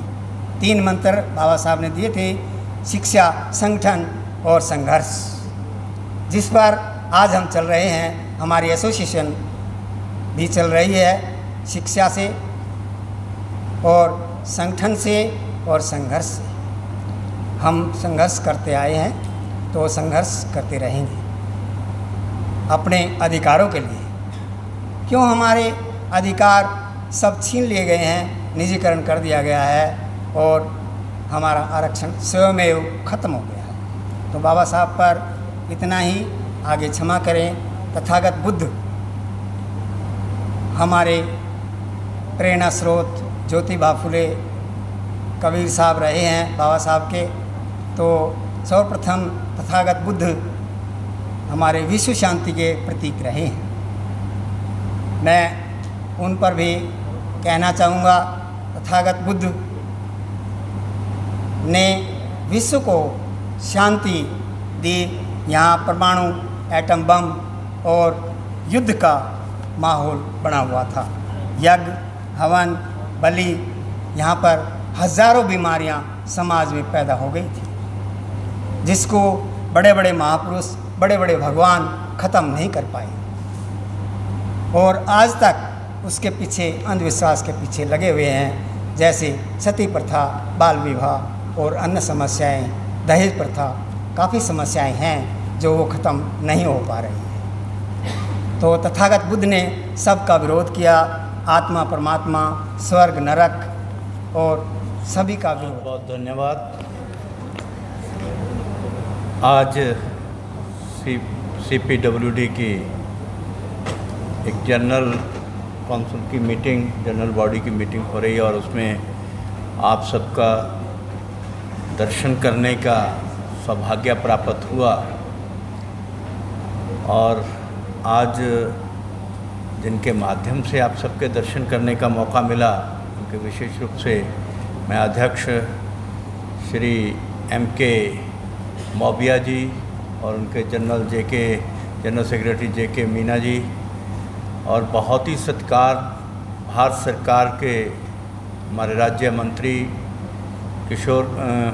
कौशल किशोर जी और KP चौधरी जी, जिनके साथ मेरा ख्याल मैं जब सांसद भी नहीं बना था, उससे पहले जब कुछ भी नहीं था, राजनीति में थोड़ा सा इधर उधर घूमता था, तब से KP चौधरी जी के साथ काम करने का मौका मिलता रहा है। और हमारे सभी मंचासीन और सामने बैठे सभी CPW के डेलीगेट्स बंधुओं, पहले तो इस चीज़ का मुझे दुख है कि हमारे भारती जी, क्योंकि जब मैं पिछली बार मंत्री बना था तो मेरे घर का रेनोवेशन में मुझसे ज़्यादा चिंता भारती जी कर रहे थे और वो तकरीबन मुझे हर चीज़ देख के जाके बताते थे, इसमें ये करते हैं, इसमें वो करते हैं। और जब मुझे उनका, क्योंकि कोरोना काल में बहुत सारे साथियों को हमने खोया, उनका दुख भी है, मगर जिन्होंने इस ऑर्गेनाइजेशन को जो अपने खून पसीने से भी सेंचा, लगभग अभी बताया कि 25 साल उन्होंने इस संगठन की सेवा की और KP चौधरी के साथ इनकी फेडरेशन में उन्होंने बहुत बड़ी भूमिका का भी उन्होंने इनका साथ दिया। और ऐसे साथी का चले जाना बहुत दुखद रहता है, क्योंकि चाहे मैं राजनीति से बाहर भी रहा, बहुत सारी मीटिंगों में उनके साथ हमारा आपसी अट्रैक्शन का मौका हमें मिलता रहा। तो ऐसे साथी का, और जब इस बात का और भी दुख हुआ कि उनकी पत्नी का भी साथ ही, यानी बहुत छोटे कम अंतराल में ही, 1 महीने के अंतराल में ही दोनों हमसे विदा हुए। तो हम उनकी आत्मा की शांति के लिए भगवान से प्रार्थना ही करेंगे। साथियों, आज आपकी जनरल बॉडी की मीटिंग है और मुझे कमीशन के चेयरमैन के रूप में आप सबके पहली बार दर्शन करने का मौका मिला है। दर्शन तो बहुत बार किए होंगे, मगर चेयरमैन के रूप में मैं पहली बार ही आपकी किसी की मीटिंग में। और मुझे तो हमेशा मैंने कहा कि भाई, जैसे अभी चौधरी साहब बता रहे थे कि भाई मैं रात के 8 बजे तक बैठता हूँ, कि जब तक लोग आते रहते हैं और जब तक अगर हीयरिंग होती है, मेरा ख्याल हीयरिंग भी 8-8, 10-10 बजे तक चलती है। और बहुत सारे लोगों ने, आपके बीच में से भी एक आध लोगों ने किसी ने देखा ज़रूर होगा। और मैंने ये प्रयास भी किया है कि जो हमारे समाज के लोग आते हैं, जब मैं उनका केस ज़रूर समझता हूँ, कोशिश करता हूँ कि केस मुझे समझ आ जाए। अगर मुझे ये समझ आ जाए तो फिर मैं यही कहता हूँ कि प्रार्थी को कहता हूँ कि आप अब शांत बैठे रहिए, आपका केस लड़ना मेरा काम है। और मैंने इसी कार्यकाल में बहुत सारे ऐसे केस भी किए, निपटाए भी हैं, जिनमें शायद प्रशासनिक अधिकारी की इच्छा भी नहीं थी, मगर जब वाद विवाद उनके लॉजिक निकाल के उन्हीं का संविधान ही, उन्हीं के एक्ट को उनको समझाया भी, तो उनको मानने के लिए मजबूर भी होना पड़ा।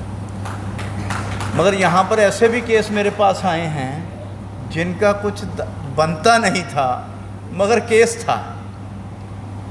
मैंने उनके लिए भी अलग से काम किया कि मुझे ये पता चल गया कि इस केस में कुछ है नहीं, मगर फिर भी मेरे पास केस आया है, तो फिर मैंने उनको अलग से बिठाकर अधिकारियों को कहा कि भाई देखिए ये मेरे पास आया है, तो अब इसको कुछ ना कुछ तो दे के ही भेजें, जाए तो खुशी से जाएं, इसका बनता नहीं है मगर फिर भी कर दो। और ऐसे केस भी मैंने एग्जाम्पल 3-4 पेश किए हैं। सो मैंने कोशिश की है कि भी जिस दायित्व के लिए मुझे बैठाया गया, क्योंकि अनुसूचित जाति के लिए बैठाया गया है, तो उनको उनका ज़्यादा से ज़्यादा सम्मान भी हो और अधिकार उनको मिल सके, इसकी कोशिश ज़रूर की है। साथियों, क्योंकि मेरी अगली मीटिंग है, मैं जल्दी ही अपनी बात ख़त्म करूँगा। अभी कुछ बात केपी चौधरी जी भी कर रहे थे कि 2 अप्रैल की बात कर रहे थे। उससे पहले 20 मार्च को सुप्रीम कोर्ट का आदेश आया, 22 को सरकार ने कह दिया कि हम रिट पटिशन में जाएंगे, मगर लोगों ने फिर भी 2 अप्रैल को बहुत बड़ा आंदोलन हुआ। जब आंदोलन करते हैं तो अनुसूचित जाति के व्यक्ति के रूप में एक अच्छा भी लगता है कि कम से कम समाज आगे चला, मगर उसमें सोचने की बात भी है। आप सब पढ़े लिखे हैं, आप में से कोई भी हाथ खड़ा करके ये बता सकता है कि वो आंदोलन का आह्वान किसने किया था? कोई ऐसा आदमी है? किसने आह्वान किया? किसी को नहीं पता, मगर हम सब चल पड़े। ऐसा था। एकता में बल होता है, ये हमने देखा भी है, उसमें देखा भी है, हुआ अच्छा भी लगा कि चलो अनुसूचित जाति का समाज आगे आ रहा है, मगर उनको लीड कौन कर रहा था ये किसी को नहीं पता, अभी तक नहीं पता। मगर पूरा देश पीछे लग गया, और किसके पीछे लगा किसी को नहीं पता। जबकि सरकार ने पहले ही ये कह दिया कि हम इसको रिट पटिशन भी डालेंगे, अगर फिर भी ज़रूरत पड़ी तो हम पार्लियामेंट में आकर इसको लेकर जाएंगे। और सबसे ज़्यादा कोशा भी, क्योंकि मैं उसमें सामाजिक न्याय अधिकारिता का मंत्री था, तो हमारी जिम्मेवारी इस पे ज़्यादा भी बनती थी। और जब ये पार्लियामेंट में आया, जब सुप्रीम कोर्ट ने डिसीजन दिया, तो आप में से बता सकते हैं कि सुप्रीम कोर्ट को किसने बुरा कहा और किसको बुरा कहा?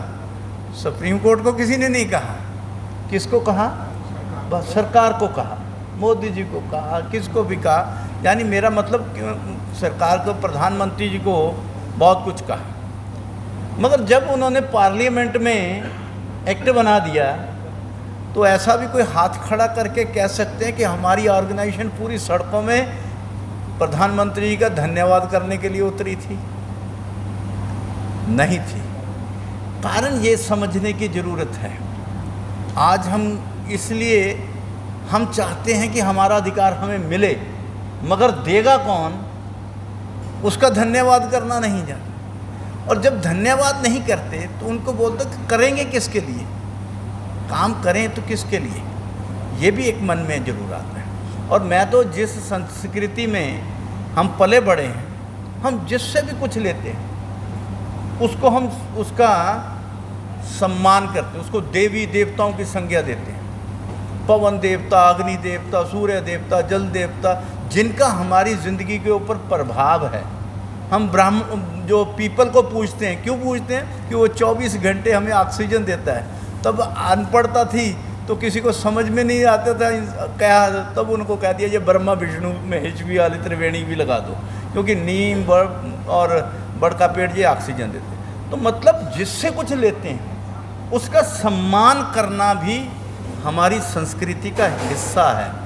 मगर वो संस्कृति का हिस्सा है तो हम में भी वो प्यार भावना ज़रूर होनी चाहिए कि अगर लिया है और लेने का तरीका भी अगर और लेना है तो उसके तरीके को भी अपनाते हुए आक्रोश में ना, प्यार से ज़रूर अपनाएं। बाकी तो हमें समझ पता ही है कि हमारा समाज को कैसे आगे लेके जाना, वो सब हम आपस में समझते हैं। सिर्फ मेरा निवेदन यही है कि जब हम किसी से कुछ लेते हैं उसको धन्यवाद के रूप में जरूर देना चाहिए। वैसे भी साइंस के तरीके से भी देखें तो न्यूटन के गति का तीसरा नियम जो है, ये हर एक्शन का रिएक्शन भी होना चाहिए। अगर एक अच्छा एक्शन हुआ तो उसका रिएक्शन भी अच्छा आना चाहिए, उसका सेम रिस्पॉन्स आना चाहिए। अगर कोई बुरा एक्शन हुआ तो उसका रिस्पॉन्स भी बुरा होना चाहिए।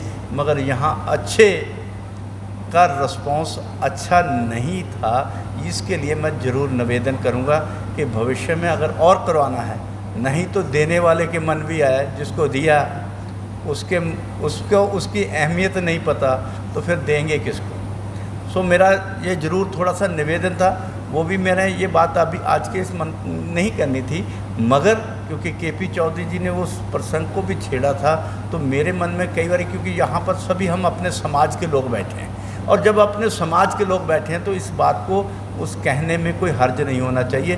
जब बाकी में कहेंगे तब अलग तरीके से रहेंगे। सो दूसरा साथियों, क्योंकि मैं बहुत ज़्यादा भी बात नहीं करूँगा, बस एक कहानी में अक्सर हर यूनियन में सुनाता हूँ, शायद केपी चौधरी जी ने ज़रूर सुनी होगी, कि भाई एक गांव में एक परिवार गरीब रहता था और वो लाला का बहुत कर्जाई था। तो लाला अक्सर उससे पैसे की गुहार लगाता रहता। उसने कहा तुमसे पैसे तो दे नहीं हो सकते, तुम अपना घर सारा मेरे पास गिरवी पड़ा है तो उसका मुझे दे दो और तुम जाके अपना बसर करो। तो वो भी दुखी हुआ, तो उसने लाले को अपना घर बार सब कुछ बेच के उसको दे दिया और एक गधे के ऊपर सामान अपना छोटा मोटा रखा और अपनी पत्नी बेटा बेटी को लेकर जंगल की ओर बढ़ गया। तो रास्ते में जाके थोड़ी दूर जाके उसने कहा कि अब रुकने के लिए ठहराव किया और पत्नी को कहा कि यहाँ थोड़ा सा खड्डा खोदो और इसका चूल्हा बनाओ वहाँ पर। और वो चूल्हा बनाने लग गई। बेटे को कहा ऐसे करो, तुम ये कुल्हाड़ी लो, जंगल से लकड़ियाँ काट के लेके आओ, सूखी सूखी लकड़ियाँ लेके आओ। और वो गया जंगल से लकड़ियाँ लेके आने के लिए चला गया। बेटी को कहा कि ये पतीला लो और सामने नदी से इसको ज़रा पानी भर के लाओ। तो बेटी चुप से लग गई और ख़ुद इधर से घास फूस इकट्ठा करके वो एक रस्सी बनाने लग गया। तो जब रस्सी बना रहा तो ऊपर पेड़ के ऊपर एक पंछी बैठा है। वो उनसे पूछ रहा है कि अरे भाई, तुम्हारे पास खाने के लिए पकाने के लिए तो कुछ भी नहीं है, तुम्हारे पास है कुछ नहीं है, मगर ये तुम पानी लाओ, लकड़ियाँ लाओ, ये कर क्या रहे हो, तुम रस्सी बना रहे हो, तो ये करने से आप खाओगे क्या, मुझे ये नहीं समझ आता। तो उस आदमी ने कहा बस सब कुछ रेडी है, अभी थोड़ी देर में हम तुम्हें पकड़ेंगे और तुम्हें मारकर पकाकर खाएंगे। तो पंछी एकदम से डर गया और उसने कहा कि ना ना, मुझे ऐसा मारो नहीं, मैं आपको एक बताता हूँ, कल परसों वहाँ पे कुछ डाकू आए थे, उन्होंने वहाँ पे खजाना दबाया है, तुम ऐसे वहाँ अगर खोदोगे तो खजाना मिल जाएगा। तो उस गरीब आदमी ने देखा, खजाना मिला और उसने वही गधे पे अपना रखा और वापस गांव गया और लाला को पैसे दिए, घर वापस लिया। और देखते देखते चकाचौंधी आने लगी और लाला के मन में बड़ी पीड़ा होने लगी कि ये गरीब आदमी मुझसे जो है उधारी चुका नहीं हो रहा था, ये घर बार बेच के गया और वापस दूसरे तीसरे दिन आ गया, तो ये क्या तरकीब है। तो उसके मन में था, तो वो लाला जी को उसके पीछे लग गया। तो बताने के लिए तो वो भोला भाला आदमी था, उसने जो जो हुआ वो सारा कुछ वो ऐसा ही बता दिया। और लाला के मन में भी आया कि क्यों ना मैं भी एक बार जंगल का चक्कर लगाया हूँ अपनी घरवाली के चक्कर में साथ में लेके। तो वो लेके चल पड़ा और जहाँ उसने बताया था उसी जगह पर ठहराव करके पत्नी को बोला कि ऐसे करो, तुम यहाँ खोदो और चूल्हा बनाओ। वो कहती इतनी दूर से पैदल आए, 10 मिनट बैठने दो, अभी तो टांगे दुख रही हैं, कहाँ मैं चूल्हा खोदने लग जाऊँगी। तो बेटे को कहा कि लकड़ियाँ काट के लाओ। बेटा कहने लगा ये भी तो अपनी बहन की तरफ ये बैठी है, इसको कुछ कहते नहीं और मुझे कहते रहते हो। बेटी को कहा कि चलो तुम पानी लेके आओ। तो कह रही अब उसने नहीं मानी तो मुझ पे जोर मच जाने लगे। तो वो चुपचाप लगा रहा और खुद रस्सी बनाने लग गया। तो वही पंछी बैठा ऊपर, वही सवाल किया कि तुम्हारे पास खाने को कुछ नहीं है तो बनाओगे क्या। तो उसका जवाब यही था, अभी आपको पकड़ेंगे और बना के खाएंगे। तो पंछी बड़े निडर होकर कहने लगा, तुम में हिम्मत नहीं है मुझे पकड़ने की, तुम मेरा कुछ नहीं कर सकते, और तुम अगर खड़े हो मैं उड़ के बहुत दूर तक चले जाऊँ। तो उसने कहा कि तुम मुझसे तो ऐसे करते, तो उसको तो ये कहा। कहता मैं उसके इसलिए कहा कि उनके परिवार में अपनी एकजुटता बहुत थी। एक कहता था, घर का मुखिया उसको कहता था, अपनी पत्नी को कहा तो वो चुप करके काम लग गई, उसने कोई किंतु परंतु नहीं किया।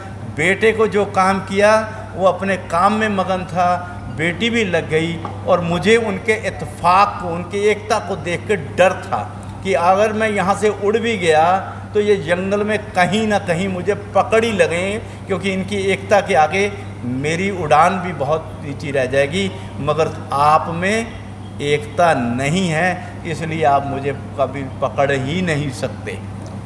और यही कहानी है कि अगर आपकी एकता होगी, आपके अधिकारी MK मौबिया जी बोलेंगे तो सब मान लेंगे, तो पूरा CPW भी आपको उस खजाने की ओर ले जाएगा। नहीं तो वो जो बताएगा कि किसी को कोई डर नहीं लगेगा। आपके अधिकारी जब तक आप एकजुटता दिखाएंगे तो आपकी उस एकता के आगे बहुत बड़े बड़े भी, जो आपसे कई गुना ताकतवर भी होंगे, वो भी आपकी एकता के आगे शीश जरूर झुकाएंगे। और नहीं तो वो लाला की तरह थका हारा फिर गांव वापस ही आएगा।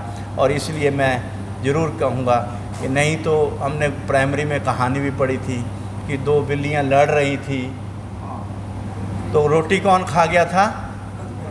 बंदर।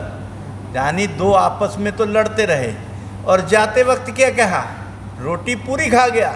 कह रहा है कि आपका तो झगड़ा ख़त्म ही नहीं है, मेरे पास आपके लिए टाइम ही नहीं है, मैं तो चला। ठीक, फिर आपकी रोटी कौन खा के ले जाएगा? फिर आपको भी उसका मतलब मेरा हक समझाने। और ये प्राइमरी में इसलिए पढ़ी थी कि जब हम बड़े होंगे तो इन चीज़ों का महत्व हम ज़रूर समझेंगे। और आज मैं इसी निवेदन से अपनी बात ख़त्म जरूर कर दूँगा कि इस बिल्लियों की उदाहरण से ज़रूर आगे बढ़ें। और साथ साथ डॉक्टर बाबा साहब अम्बेडकर जी ने सभी को आज इस लायक भी बनाया। आज हम हैं, ये बैठे, मंत्री जी बैठे, सब बैठे, मंच हसीना है, आप सब बैठे हैं, नौकरियां तो सब डॉक्टर बाबा साहब अम्बेडकर जी की बदौलत है। और उन्होंने ये भी कहा था कि आप शेर बनो, बलि भेड़ बकरियों की दी जाती है, शेरों की नहीं। तो आप शेर बने, ये हमें आशा है, क्योंकि आप सब जब आप डेलीगेट्स के रूप में हैं तो इसका मतलब हमारे समाज के शेर हैं। और ये भी हम जानते हैं, प्राइमरी में हमने ये भी पढ़ा था कि जब शेर एक बार जंगल का राजा होने के बावजूद भी एक जंगल में उन्होंने एक दिन जाल में फंस गया था। ये प्राइमरी में पढ़ा हमने सबने। तो उसको एक ज़रूरत पड़ी थी, किसकी पड़ी थी? चूहे की। और जे शेर को चूहे की ज़रूरत पड़ी थी, तो कहीं आप शेर बने, आगे बढ़ें, कहीं भी जाल में मुसीबत में फंस जाएं तो विजय सांपला नाम का चूहा आपकी सेवा में हमेशा हाजिर रहेगा। बहुत बहुत धन्यवाद। जय भीम, जय भारत। चेयरमैन सांपला जी की बात आप सुन रहे थे। हमारे बीच में KP चौधरी जी हैं, मौबिया जी हैं, परेवा जी हैं, JK मीना जी हैं, अमरेश कुमार जी हैं, KP चौधरी साहब, और उपस्थित यहाँ पर सभी भाइयों और बहनों तथा मंच के संचालक जी।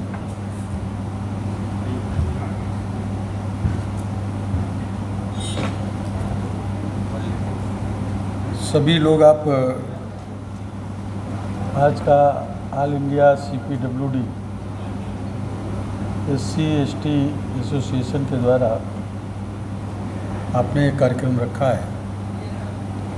मैं आप सबका अभिनंदन करता हूं और संस्था का भी स्वागत करता हूं।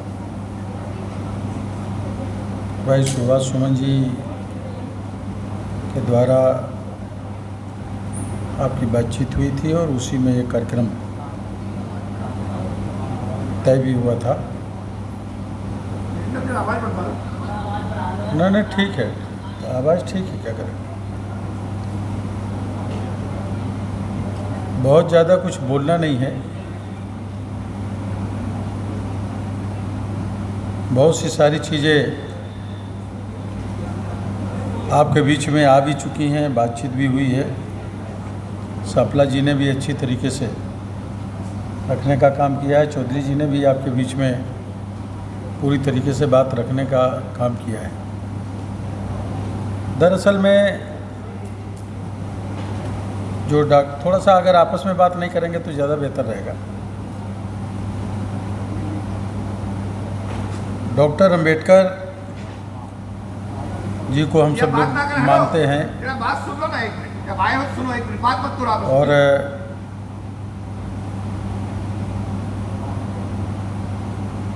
डॉक्टर अंबेडकर के सपनों को या उनके मिशन को पूरा करने के लिए हमारे जितने भी SC/ST के एसोसिएशन ऑल इंडिया पैमाने पर हैं, वो करीब करीब सब लोग यही बात करते हैं, यही डिमांड भी करते हैं।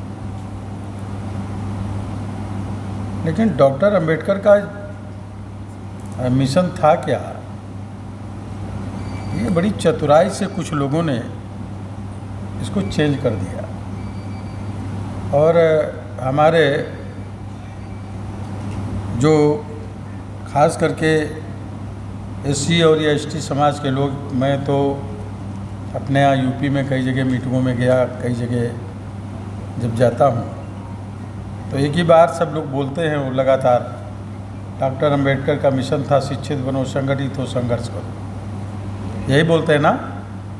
क्यों? बोलिए बोलिए, यही है ना मिशन? शिक्षित बनो, संगठित हो, संघर्ष करो। अब मैं जितनी भी मीटिंगों में गया बड़ा ताजुब लगा मुझे।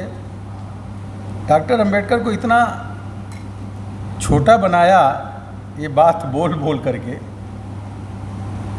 जब खड़े होंगे तो बहुत श्रद्धा में कोटि कोटि दलितों के मसीहा बाबा साहब भीमराव अंबेडकर जी, मेरे मन में बड़ा अजीब लगता था।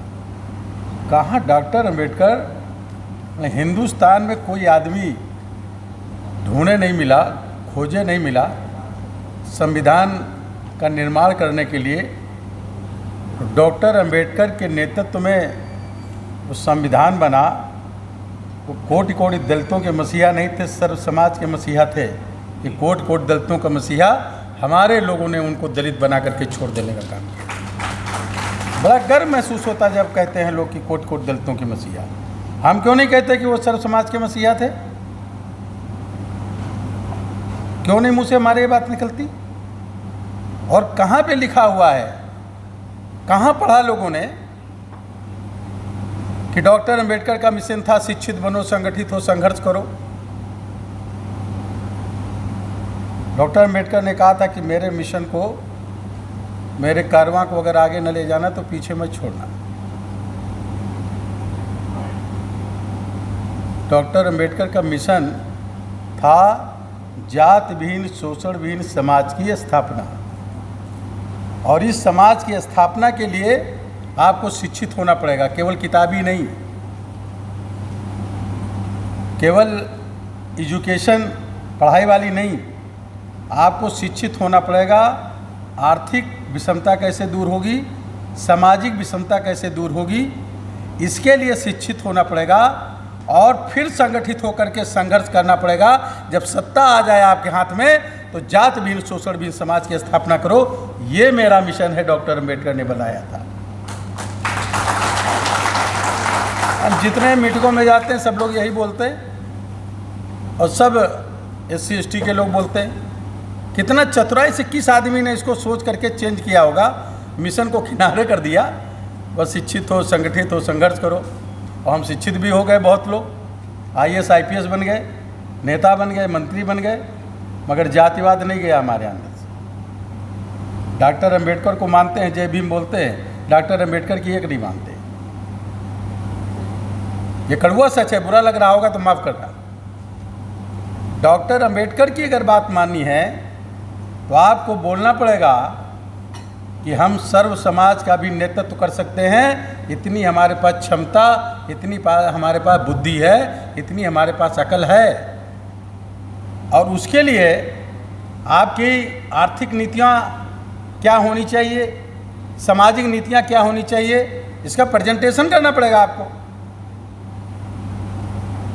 हम खाली क्या करते हैं, डॉक्टर कहीं पे हुए, एससी समाज के लोग रहते हैं, एक डॉक्टर अंबेडकर की प्रतिमा लगाई और बस वो 14 अप्रैल को कार्यक्रम करेंगे, जय भीम बोलेंगे, उसके बाद कुछ नहीं, खुद जातिवाद में फंसे रहते हैं।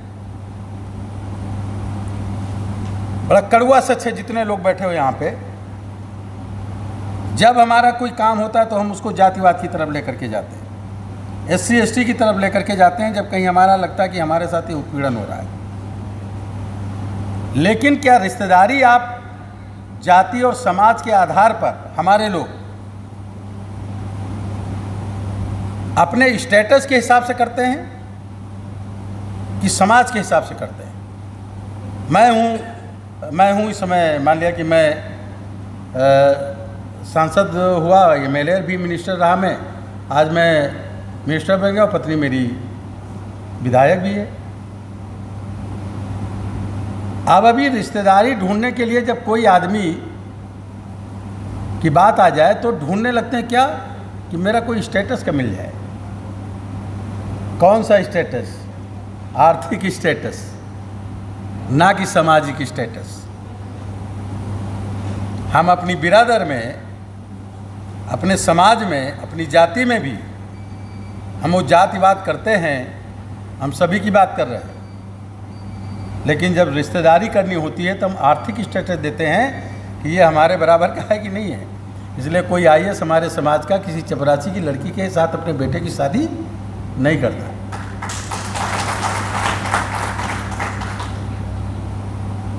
तो हम अपने में, तो ये डॉक्टर अंबेडकर के मिशन का को हम अपना रहे हैं कि विरोध कर रहे हैं? केवल नाम ले रहे हैं, इसको अपनाने का काम नहीं कर रहे हैं। और अपनाने के लिए मैं कोई अपनी तारीफ नहीं कर रहा हूँ, मैं देख रहा हूँ डॉक्टर अंबेडकर जी को, आप देख रहे हो, आप कभी उनसे सब चीज़ों को सीखना भी चाहिए। डॉक्टर अंबेडकर जी जिस दीवार के पास खड़े हो गए उस दीवार को धोया, जिस गाड़ी पे बैठ गए उस गाड़ी को धोया गया। लेकिन जब बहुत काबिल हो गए, बहुत फेमस हो गए, सिंबल ऑफ नॉलेज बन गए दुनिया के, तो फिर जातिवाद नहीं रहा, एक ब्राह्मण की लड़की के साथ उनकी फिर से शादी हुई। हमारे तमाम शेड्यूल कास्ट के बड़े लीडरों का मैं नाम नहीं लेना चाहता, आप उनकी पत्नियां पता करिए कौन है। मैं कहना क्या चाहता हूँ? मैं कहना चाहता हूँ कि अगर आर्थिक रूप से आप मजबूत होंगे, बौद्धिक रूप से मजबूत होंगे, तो आपके परिवार में दूसरे परिवार से, दूसरे समाज में शादी करने में भी कोई हिचक नहीं होगी। और जब ये शादियाँ इस तरह होने लगेंगी तभी जाकर के जात विहीन समाज बनेगा। और उस जात विहीन समाज को बनाने के लिए आर्थिक विषमता को आपको पाटना पड़ेगा और इसके लिए आपको मेहनत से काम करना पड़ेगा, जो डॉक्टर अंबेडकर ने कहा। और इसको पूरा करने के लिए, मजबूत करने के लिए, आपको खड़ा करने के लिए प्रधानमंत्री नरेंद्र मोदी जी ने 4 अप्रैल 2016 को एक स्टैंड अप योजना लागू की उन्होंने। और इस स्टैंड अप योजना के तहत उन्होंने कहा कि प्रत्येक बैंक से एक शेड्यूल कास्ट को और एक महिला को, कोई भी हो, हम कल कारखाने का मालिक बनाना चाहते हैं। और उसके लिए उन्होंने कहा कि 10 लाख से लेकर 1 करोड़ रुपए तक हम बगैर गारंटी का लोन उनको देंगे, कोई जमानत नहीं लेनी होगी। हमारे देश में 1,36,000 बैंक की ब्रांचें हैं। अभी उसका टाइम बढ़ा करके 2023 फिर कर दिया प्रधानमंत्री जी ने। प्रत्येक बैंक से एक शेड्यूल कास्ट अगर कल कारखाने का मालिक बन जाए, लोनिंग का पैसा अलग में पैसा मिलेगा, ज़मीन भी उसी से खरीदिए, उससे कारखाना खोलिए। आप कम से कम 10 लोगों को लगाएंगे, अपने ही समाज के लोगों को लगाएंगे अगर काम पे, तो 1,36,000 का मतलब है 13,60,000 लोगों को आप जो है नौकरी दे देंगे अपने समाज में, यानी शेड्यूल कास्ट में। ये रोजगार का एक संसाधन और आर्थिक रूप से मजबूत करने का काम प्रधानमंत्री मोदी जी ने किया। इससे कौन लोगों को खुश होना चाहिए? ये अच्छी बातों को करने के बजाय लोग लिप्त किस में रहते हैं ज़्यादातर। मैं बहुत सच्चाई से कहना चाहता हूँ कि यहाँ पर जो लोग बैठे हैं, मैं नहीं जानता कि कितने लोग यहाँ पर नशे का सेवन करते हैं। मैं हाथ उठाऊंगा तो बहुत लोग करते होंगे, नहीं उठाएंगे। लेकिन ये कड़वा सच है कि कुछ ना कुछ लोग करते ही होंगे, चाहे इतने लोगों में बैठे हुए 5 ही लोग चुरा के पीते हों, कोई नशा करते हों। डॉक्टर अंबेडकर को मानते हैं? डॉक्टर अंबेडकर जी नशा करते थे क्या? बीड़ी पीते थे, सिगरेट पीते थे, स्मैक पीते थे, तम्बाकू खाते थे या शराब पीते थे? अगर डॉक्टर अंबेडकर को फॉलो करना है तो उनके आचार विचारों को भी हमको फॉलो करना पड़ेगा, अपने जीवन में अपनाना पड़ेगा। मैं डंके की चोट पे कहता हूँ, पूरे हिंदुस्तान के अंदर अगर सबसे ज़्यादा कोई नशे का सेवन कर रहा है तो वो शेड्यूल कास्ट के लोग कर रहे हैं, SC ST समाज के लोग कर रहे हैं। ये कड़वा सच है। और फिर हम उन्नति की बात करेंगे। मेरा खुद का बेटा 28 साल की उम्र में अभी विगत 19 अक्टूबर 2020 को नशा दोस्तों के चक्कर में पड़ करके इतना करना लगा कि पता नहीं चला। जब पता चला तो उसको एडमिट कराया, सब कुछ कराया, लेकिन लीवर डैमेज कर गया। 19 अक्टूबर 2020 को उसकी डेथ हो गई। 2.5 साल का एक बच्चा है, पत्नी है उसकी। जब उसकी चिता में मैं आग लगा रहा था तो मैं सोचा कि आखिर मैंने अपने जीवन में भी कभी एक शराब का बूंद नहीं पिया, कभी एक सिगरेट का कच नहीं लिया, मेरा बेटा कैसे फंस गया। तो मैं समझ में मेरी आ गया कि दोस्तों के चक्कर में फंस गया, क्योंकि दोस्त लोग मेरे ऊपर भी दबाव डालते थे। मेरे दोस्त, मैं नहीं उसमें फंसा, बेटा मेरा फंस गया। मैं बहुत गरीब परिवार से रहा हूँ। बाप जहुआ ढोते थे, तो मेरा कोई नाम ही कौशल अगर अच्छी तरह ले ले, कौशलवा ना कहे, कौशल ही कह दे तो मुझे गर्व महसूस होता था। लेकिन मेरे बेटों को तो चूँकि मैं MLA मिनिस्टर रहा, पत्नी विधायक, मैं सांसद, तो नाम लेना तो दूर, भैया ही लोग कहते थे। खुद थोड़ी सी पी, उनको ज़्यादा पिलाई। रिश्तेदार नहीं होता जैसे आता घर में, एक रोटी और ले लो, थोड़ा सा चावल ले लो, आप जबरिया करते हैं। वैसे उसके साथ किया और मालूम हुआ कि जो है उसको अपने एक साथी ने पिला करके और उसकी जान चली गई। और तब मैंने संकल्प किया कि जब पैदा हुआ था तब ये शराब नहीं पीता था।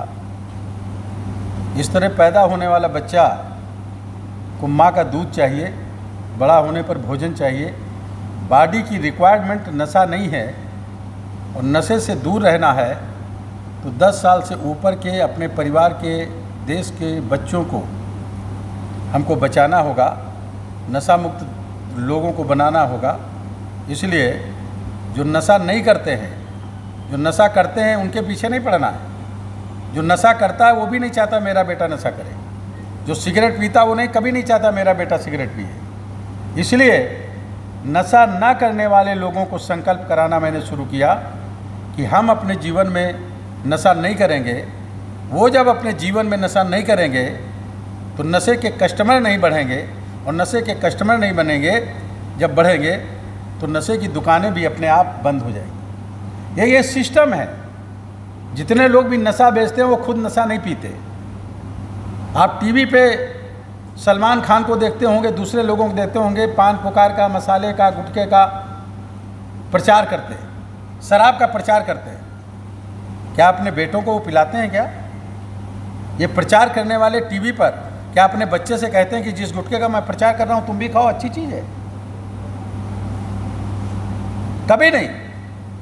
इसलिए मैं कहना चाह रहा हूँ कि नशा आदमी के दिमाग को कमज़ोर करता है, व्यक्ति की सोच को बेकार कर देता है।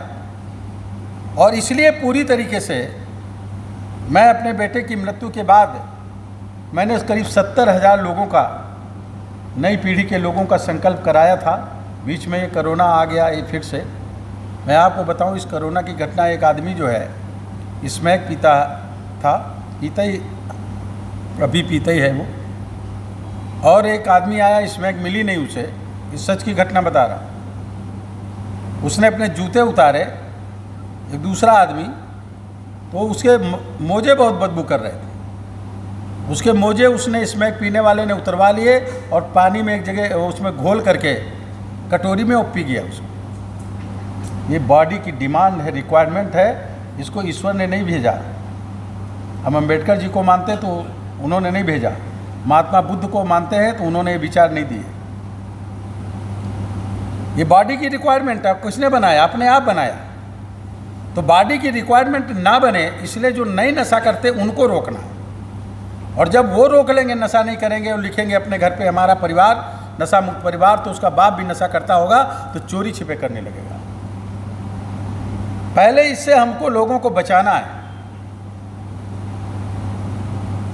अभी मेरा एक जो कॉन्स्टिट्यूंसी पड़ती है उसमें एक सिधौली सेगमेंट पड़ता है असेंबली का, शेड्यूल कास्ट का ही एक आदमी स्मैक पीता है, 35 साल की 36 साल की उम्र होगी, 2 लड़कियां एक लड़का, अपनी बीवी से बोला कि मुझे 3 पुड़िया स्मैक चाहिए, सुबह दोपहर शाम रोज, तुम चाहे किसी के पास जाओ, चाहे कुछ करो, चाहे जैसे लाओ, लेकिन जो है मुझे 3 पुड़िया स्मैक चाहिए। बॉडी की रिक्वायरमेंट है, इसलिए अपनी इज्जत और मान सम्मान का कोई ध्यान नहीं है, ये दिमाग में ये बात रहती है। तो मैं इसको कहना चाहता हूँ भी 9 अगस्त क्रांति दिवस था, 9 अगस्त को अंग्रेजों भारत छोड़ो का नारा 1942 में गांधी जी ने दिया था। अंग्रेज भी हमारे देश की संपत्ति, धन और सम्मान लूटते थे। नशा हमारे देश के लोगों का संपत्ति और सम्मान को नष्ट करता, वो लूटते थे, ये नष्ट करता है। आप अगर कहीं हरियाणा, पंजाब और इधर के रहने वाले हिमाचल के होंगे तो आप ध्यान होगा आपको कि पाकिस्तान ने बगैर लड़ाई लड़े इन 3 प्रदेश के नौजवानों को हरा दिया। वहाँ 25 से 35% लोग जो सेना में भर्ती होते थे, आज केवल 5% लोग सेना में भर्ती हो रहे हैं, क्योंकि पाकिस्तान से आने वाली ड्रग्स वो लोग पी रहे हैं, और जो बेच रहे हैं वो नहीं पीते, और पी करके उनकी बॉडी को इतना कमज़ोर कर दिया कि वो मिलिट्री में, सेना में शामिल होने लायक ही नहीं बचे। आज पूरे देश को इस तरीके से नौजवान पीढ़ी को साजिश में फंसाने का प्रयास किया जा रहा है। तो मेरा आपसे अनुरोध है कि डॉक्टर अंबेडकर को मानते हैं तो डॉक्टर अंबेडकर के कथनानुसार हमें अपने आप को इंसान मानना चाहिए। कहीं पर आज संकल्प करें इस बात का कि हम कभी डॉक्टर अंबेडकर की जयंती में या कहीं पर जाएंगे तो हम कोटि कोटि दलितों के मसीहा नहीं कहेंगे, बल्कि कोटि कोटि सर्व समाज के लोगों को मसीहा हम बोलने का काम करेंगे।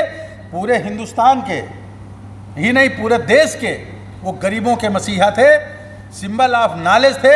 दुनिया में उनसे ज़्यादा बुद्धिमान आदमी कोई किसी समाज में नहीं पैदा हुआ, ये बात हम कहने का कहेंगे। डॉक्टर अंबेडकर का जितना बड़ा दिल था उतना बड़ा दिल अपना तो करो, उनको छोटा बनाने की जरूरत नहीं है। हमारे कुछ लोग कह देते हैं कि नहीं अंबेडकर जी हमारे थे। क्यों हमारे थे? सबके थे, सबको राइट देने का काम किया।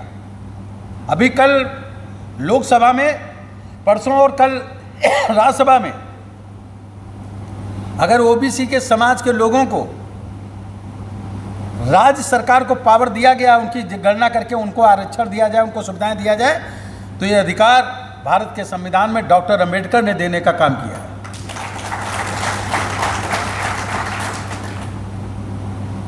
इसलिए हमारे अंदर ही क्षमता होनी चाहिए बोलने के लिए, शब्दों को बोलने में, दिल को बड़ा करके बोलने में परेशानी नहीं होनी चाहिए, हमको ये कहना चाहिए। और इसलिए जब ये कहेंगे तो ज़्यादा ठीक है। अभी बहुत सी चीज़ें आप देख रहे होंगे कि डॉक्टर अंबेडकर के मिशन के अनुसार कुछ चीज़ें लोगों को क्या मिलनी चाहिए, सारी सुविधाएं उपलब्ध होनी चाहिए, उनका मकान हो। अब आप ये कह सकते हो कि मैं पार्टी में बोल रहा हूँ, लेकिन कड़वा सच है, मैं गुजरात में गया मीटिंग करने, मुझे भेजा गया चुनाव में, तो मैं SC/ST समाज के बीच में मुझे बोलना था, तो मैंने दूसरे तरीके से बात की और मैंने ये बात रखी कि भाई इसलिए नहीं कि आप अंबेडकर जी को मानते हो इसलिए वोट दो, मैंने ये नहीं कहा।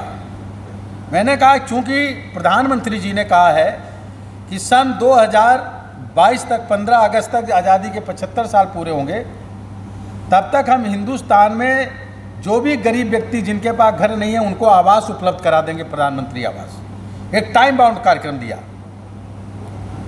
सबसे ज़्यादा आवास किसके पास नहीं है? नंबर 1 पे शेड्यूल कास्ट के SC/ST के लोगों के पास सबसे कम आवास है या कच्चे घर हैं, फिर उसके बाद बैकवर्ड, फिर उसके बाद अपर कास्ट या मुस्लिम गरीब लोग पढ़ते हैं। तो मैंने उनसे बोला कि गुजरात में सरकार अगर बना दोगे तो फिर से दिल्ली में सरकार बन जाएगी, और इसलिए बनाना जरूरी है कि हिंदुस्तान में जिन SC/ST के लोगों के पास आवास नहीं है उनको आवास मिल जाए, इसलिए गुजरात में आपको सरकार बनाना जरूरी है। और इसलिए मैं आपसे कहना चाहता कि एक टाइम बाउंड कार्यक्रम है ये प्रधानमंत्री जी का। आज पूरे देश में अगर किसी के यहाँ बिजली नहीं थी, तो मैं तो गांव का रहने वाला आदमी हूँ, तो सबसे ज़्यादा शेड्यूल कास्ट और बैकवर्ड कास्ट के लोगों के यहाँ बिजली नहीं थी, बिजली के कनेक्शन नहीं थे।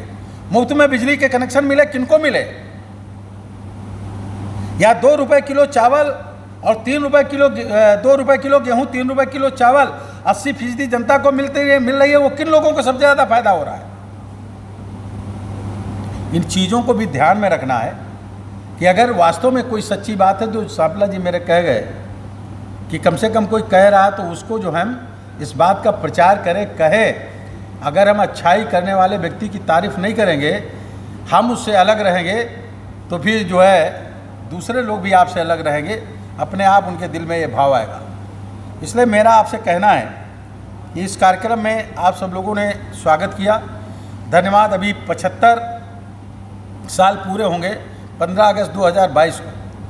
अभी 9 अगस्त को हमने एक नारा दिया था कि अंग्रेज़ों भारत छोड़ो की तर्ज पर नई पीढ़ी के लोगों नशा छोड़ो, नशे से मुक्त रहो। और करीब 10 प्रदेशों में, कहीं 5 कहीं 10 ऐसे करके लोगों ने करीब 1,07,647 लोगों ने संकल्प लेने का काम किया पूरे देश के अंदर कि हम अपने जीवन में नशा करने का काम नहीं करेंगे। हरियाणा में तो एक थाने में डिप्टी SP ने पूरे थाने को खड़ा करके संकल्प दिलाने का काम किया, हमारे ही आह्वान पर दिलाने का काम किया। तो इस तरीके से हम पूरे देश में एक राष्ट्रव्यापी इस आंदोलन को भी चला रहे हैं, नशा मुक्त समाज आंदोलन। अपने नाम से मैंने अभियान कौशल का करके रखा है। लोग छिपाते हैं, मैं नहीं छिपाता, मैंने बताया कि मेरा बेटा नशे की वजह से ख़त्म हुआ। और जब 75 साल पूरे होंगे तो कम से कम ये करो आप लोग कि SC/ST समाज में जितने ज़्यादा से ज़्यादा लोगों से कांटेक्ट हो, उन लोगों को बोलो कि 15 अगस्त के दिन, इस 15 अगस्त के दिन जब हम झंडा फहराएंगे, तो अगर कॉलेज में या ऑफिस में फहराते हैं तो ठीक है, अगर नहीं तो आप अपने मोहल्ले में झंडा फहराइए और संकल्प कराइए कि हम अपने जीवन में खुद नशा नहीं करेंगे और बच्चों को भी नशा नहीं करने देंगे। ये संकल्प बच्चों के साथ खड़े होकर के अपने परिवार में लीजिए। अगर ये करिए तो डॉक्टर अंबेडकर के का जो चरित्र है उस पर आप चलने का काम करेंगे। आप ये करिए ना ये। और अगर ये इतना हिम्मत नहीं कर सकते, इतना आत्मबल नहीं जोड़ सकते, तो भी डॉक्टर अंबेडकर के विचारों को हम किस तरीके से मानते हैं? हमने ये संकल्प किया है कि जब आज़ादी के 75 साल पूरे होंगे, उसमें हम आपका सहयोग चाहते हैं कि जब आज़ादी के 75 साल पूरे होंगे तब हम 75 लाख लोगों को हिंदुस्तान में नई पीढ़ी के लड़के और लड़कियों को संकल्प करा देंगे 10 साल से ऊपर को कि वो अपने जीवन में कभी नशे का सेवन नहीं करेंगे। और हर महीने वो संकल्प करेंगे और एक नए लड़के को जोड़ेंगे अपने साथ। एक लड़का संकल्प करे, एक आदमी संकल्प करे, हर महीने में एक आदमी को और जोड़े तो एक साल में 2048 लोगों को जोड़ लेगा व्यक्ति, एक व्यक्ति, सिर्फ महीने में एक आदमी जोड़ना। ऐसे आप करके देखिए प्रैक्टिकल में, एक चेन बनानी है। और इसलिए पहली बात तो अपने दिमाग से बात हटा दीजिए कि जो मन मरा रहता है, तो याद रखना मरी हुई इच्छा शक्ति के लोग कुछ नहीं कर सकते। आप समझ रहे हैं? जिनकी इच्छा शक्ति मर जाती है वो कुछ नहीं कर सकते। और याद रखना, ये भी मैं कह रहा हूँ, आपने देखा होगा इस कोरोना के पीरियड में जो कैजुअलिटी हुई है, ज़्यादातर जिनकी डेथ हुई है, उनमें ज़्यादातर संख्या उनकी थी जो लोग नशा करते थे, उन्हीं की ज़्यादा डेथ हुई। और इसीलिए देखे होंगे कि कोरोना तो किसी को हो सकता है, हमें भी 2 बार हुआ, लेकिन महिलाओं को कोरोना कम संख्या में हुआ क्योंकि वो नशा कम करती है, उनको कम संख्या में नशा हुआ और कैजुअलिटी भी उनकी कम हुई। मुस्लिम समाज के लोगों में नशा करने का जो परसेंटेज हो 15 से 20% है, मगर लगभग 80% लोग नशा नहीं करते। इसलिए दूसरे काल में आप देखे होंगे कि कोरोना से कैजुअलिटी, मरने वालों की संख्या मुस्लिम समाज में कम रही। आप खुद सोचिए, देखिए, मैं गलत बोल रहा हूं तो बताना। और इसलिए हमको ध्यान में इस बात को रख करके कि अगर आगे जाना है, आगे कुछ करना है, अपने परिवार को पूरी तरीके से सुदृढ़ करना है, तो पड़ोसी के परिवार को भी हमको नशे से बचाने का काम करना है। क्योंकि नशा मुक्त दोस्ती अगर होगी तभी आपका बच्चा नशे से बचेगा। नशा मुक्त दोस्ती नहीं होगी तो बच्चा नशे से नहीं बचेगा, ये ध्यान में रखना है। इसलिए पड़ोस के लोगों से भी बचाना है, ये नहीं कि उनका पी रहा, पीने दो, तुम न जाना उसके पास, तो आपको बगैर बताए लड़का चला जाएगा, क्योंकि लोग शिकार कर रहे हैं इसका। तो आज के इस कार्यक्रम में मैं ये कहना चाहता था कि आप सब लोग यहाँ पर वेलकम किए, स्वागत किए, इसके लिए मैं आभार व्यक्त करता हूँ, धन्यवाद देता हूँ। मगर मैंने जो बोला हो सकता किसी को बुरा लगा हो, लेकिन ये कड़वा सच है, इसलिए मैं बोल रहा और मैं ये लगातार बोलूँगा। मैंने नशा मुक्त समाज अभियान शुरू किया है, इसमें मैं आपको शामिल करना चाहता हूँ। इसलिए 15 अगस्त के दिन आप एक वीडियो ज़रूर बनाएंगे,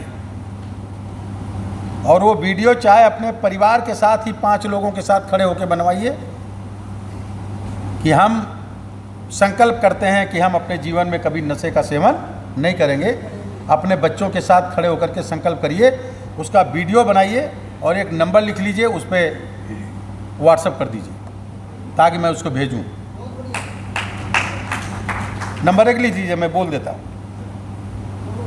प्रैक्टिकल में काम करना है कुछ। 9559 559 9999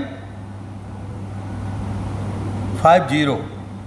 फिर से एक बार सुन लें, 9559 9999 50।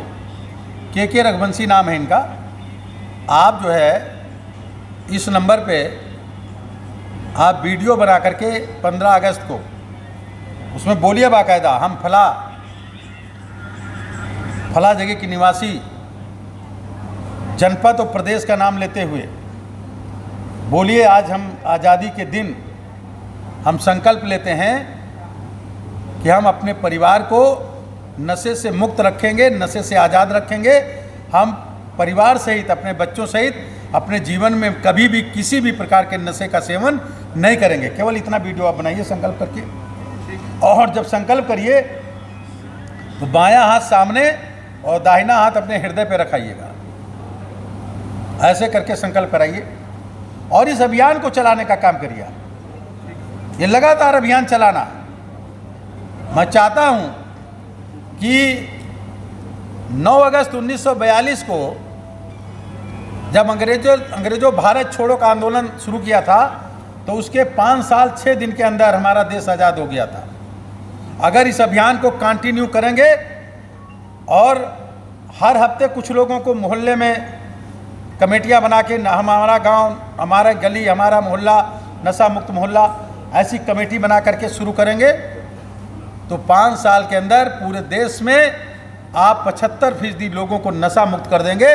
कोई जबरन पीना चाहता हो पिएगा, वरना कोई नहीं पिएगा। नई पीढ़ी के लोग कस्टमर नहीं बनेंगे। ये करना है। यूनिवर्सिटीज़ के लड़के आए, अभी मेरे पास कई डॉक्टर आए, यूनिवर्सिटीज़ के लड़के लेंगे संकल्प। अभी आप दिल्ली में रहते हैं तो नारा दीजिए, हम बनाएंगे नशा मुक्त दिल्ली, अपनी दिल्ली बनाएंगे नशा मुक्त दिल्ली। बच्चे से बोलिए, स्कूल में जाए, बोले हम अपना स्कूल बनाएंगे नशा मुक्त स्कूल। ये आप मिशन दीजिए।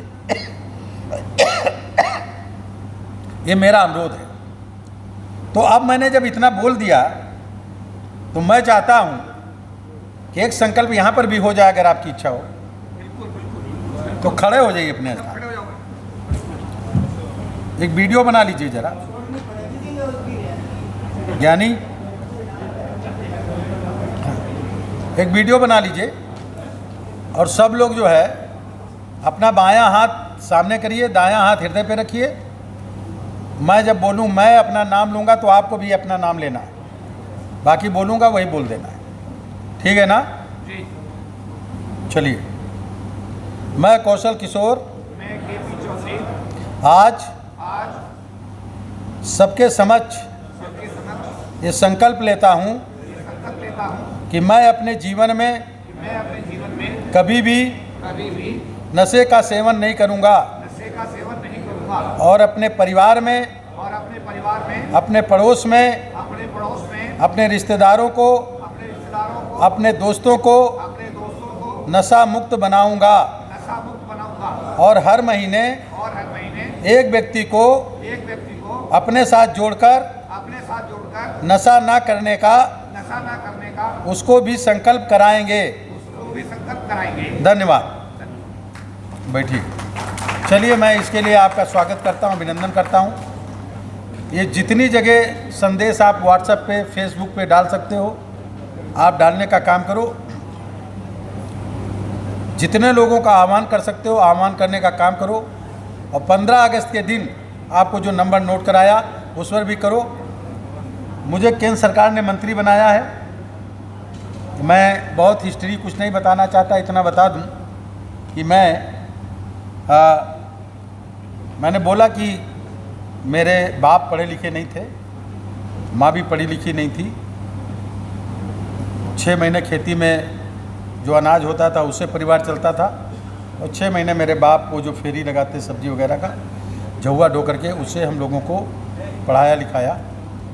हमसे 2 बड़े भाई सर्विस में थे, उनकी डेथ हो गई। हमसे एक छोटा भाई, हम बचे हैं और 4 बच्चे हैं मेरे।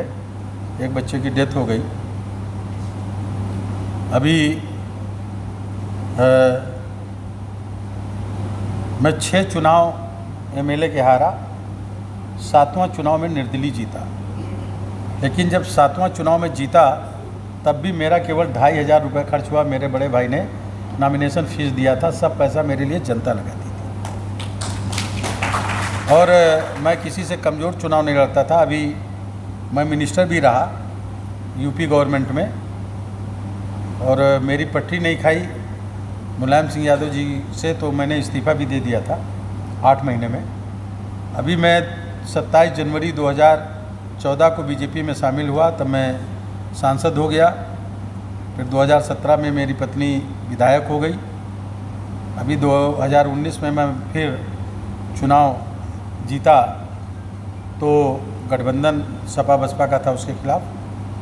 अभी जो है मुझे मिनिस्टर बनाया गया और प्रदेश में जिम्मेदारी ज़्यादा दी गई कि पूरे प्रदेश का, उत्तर प्रदेश का दौरा करिए, फिर से सरकार बने, एक जिम्मेदारी है।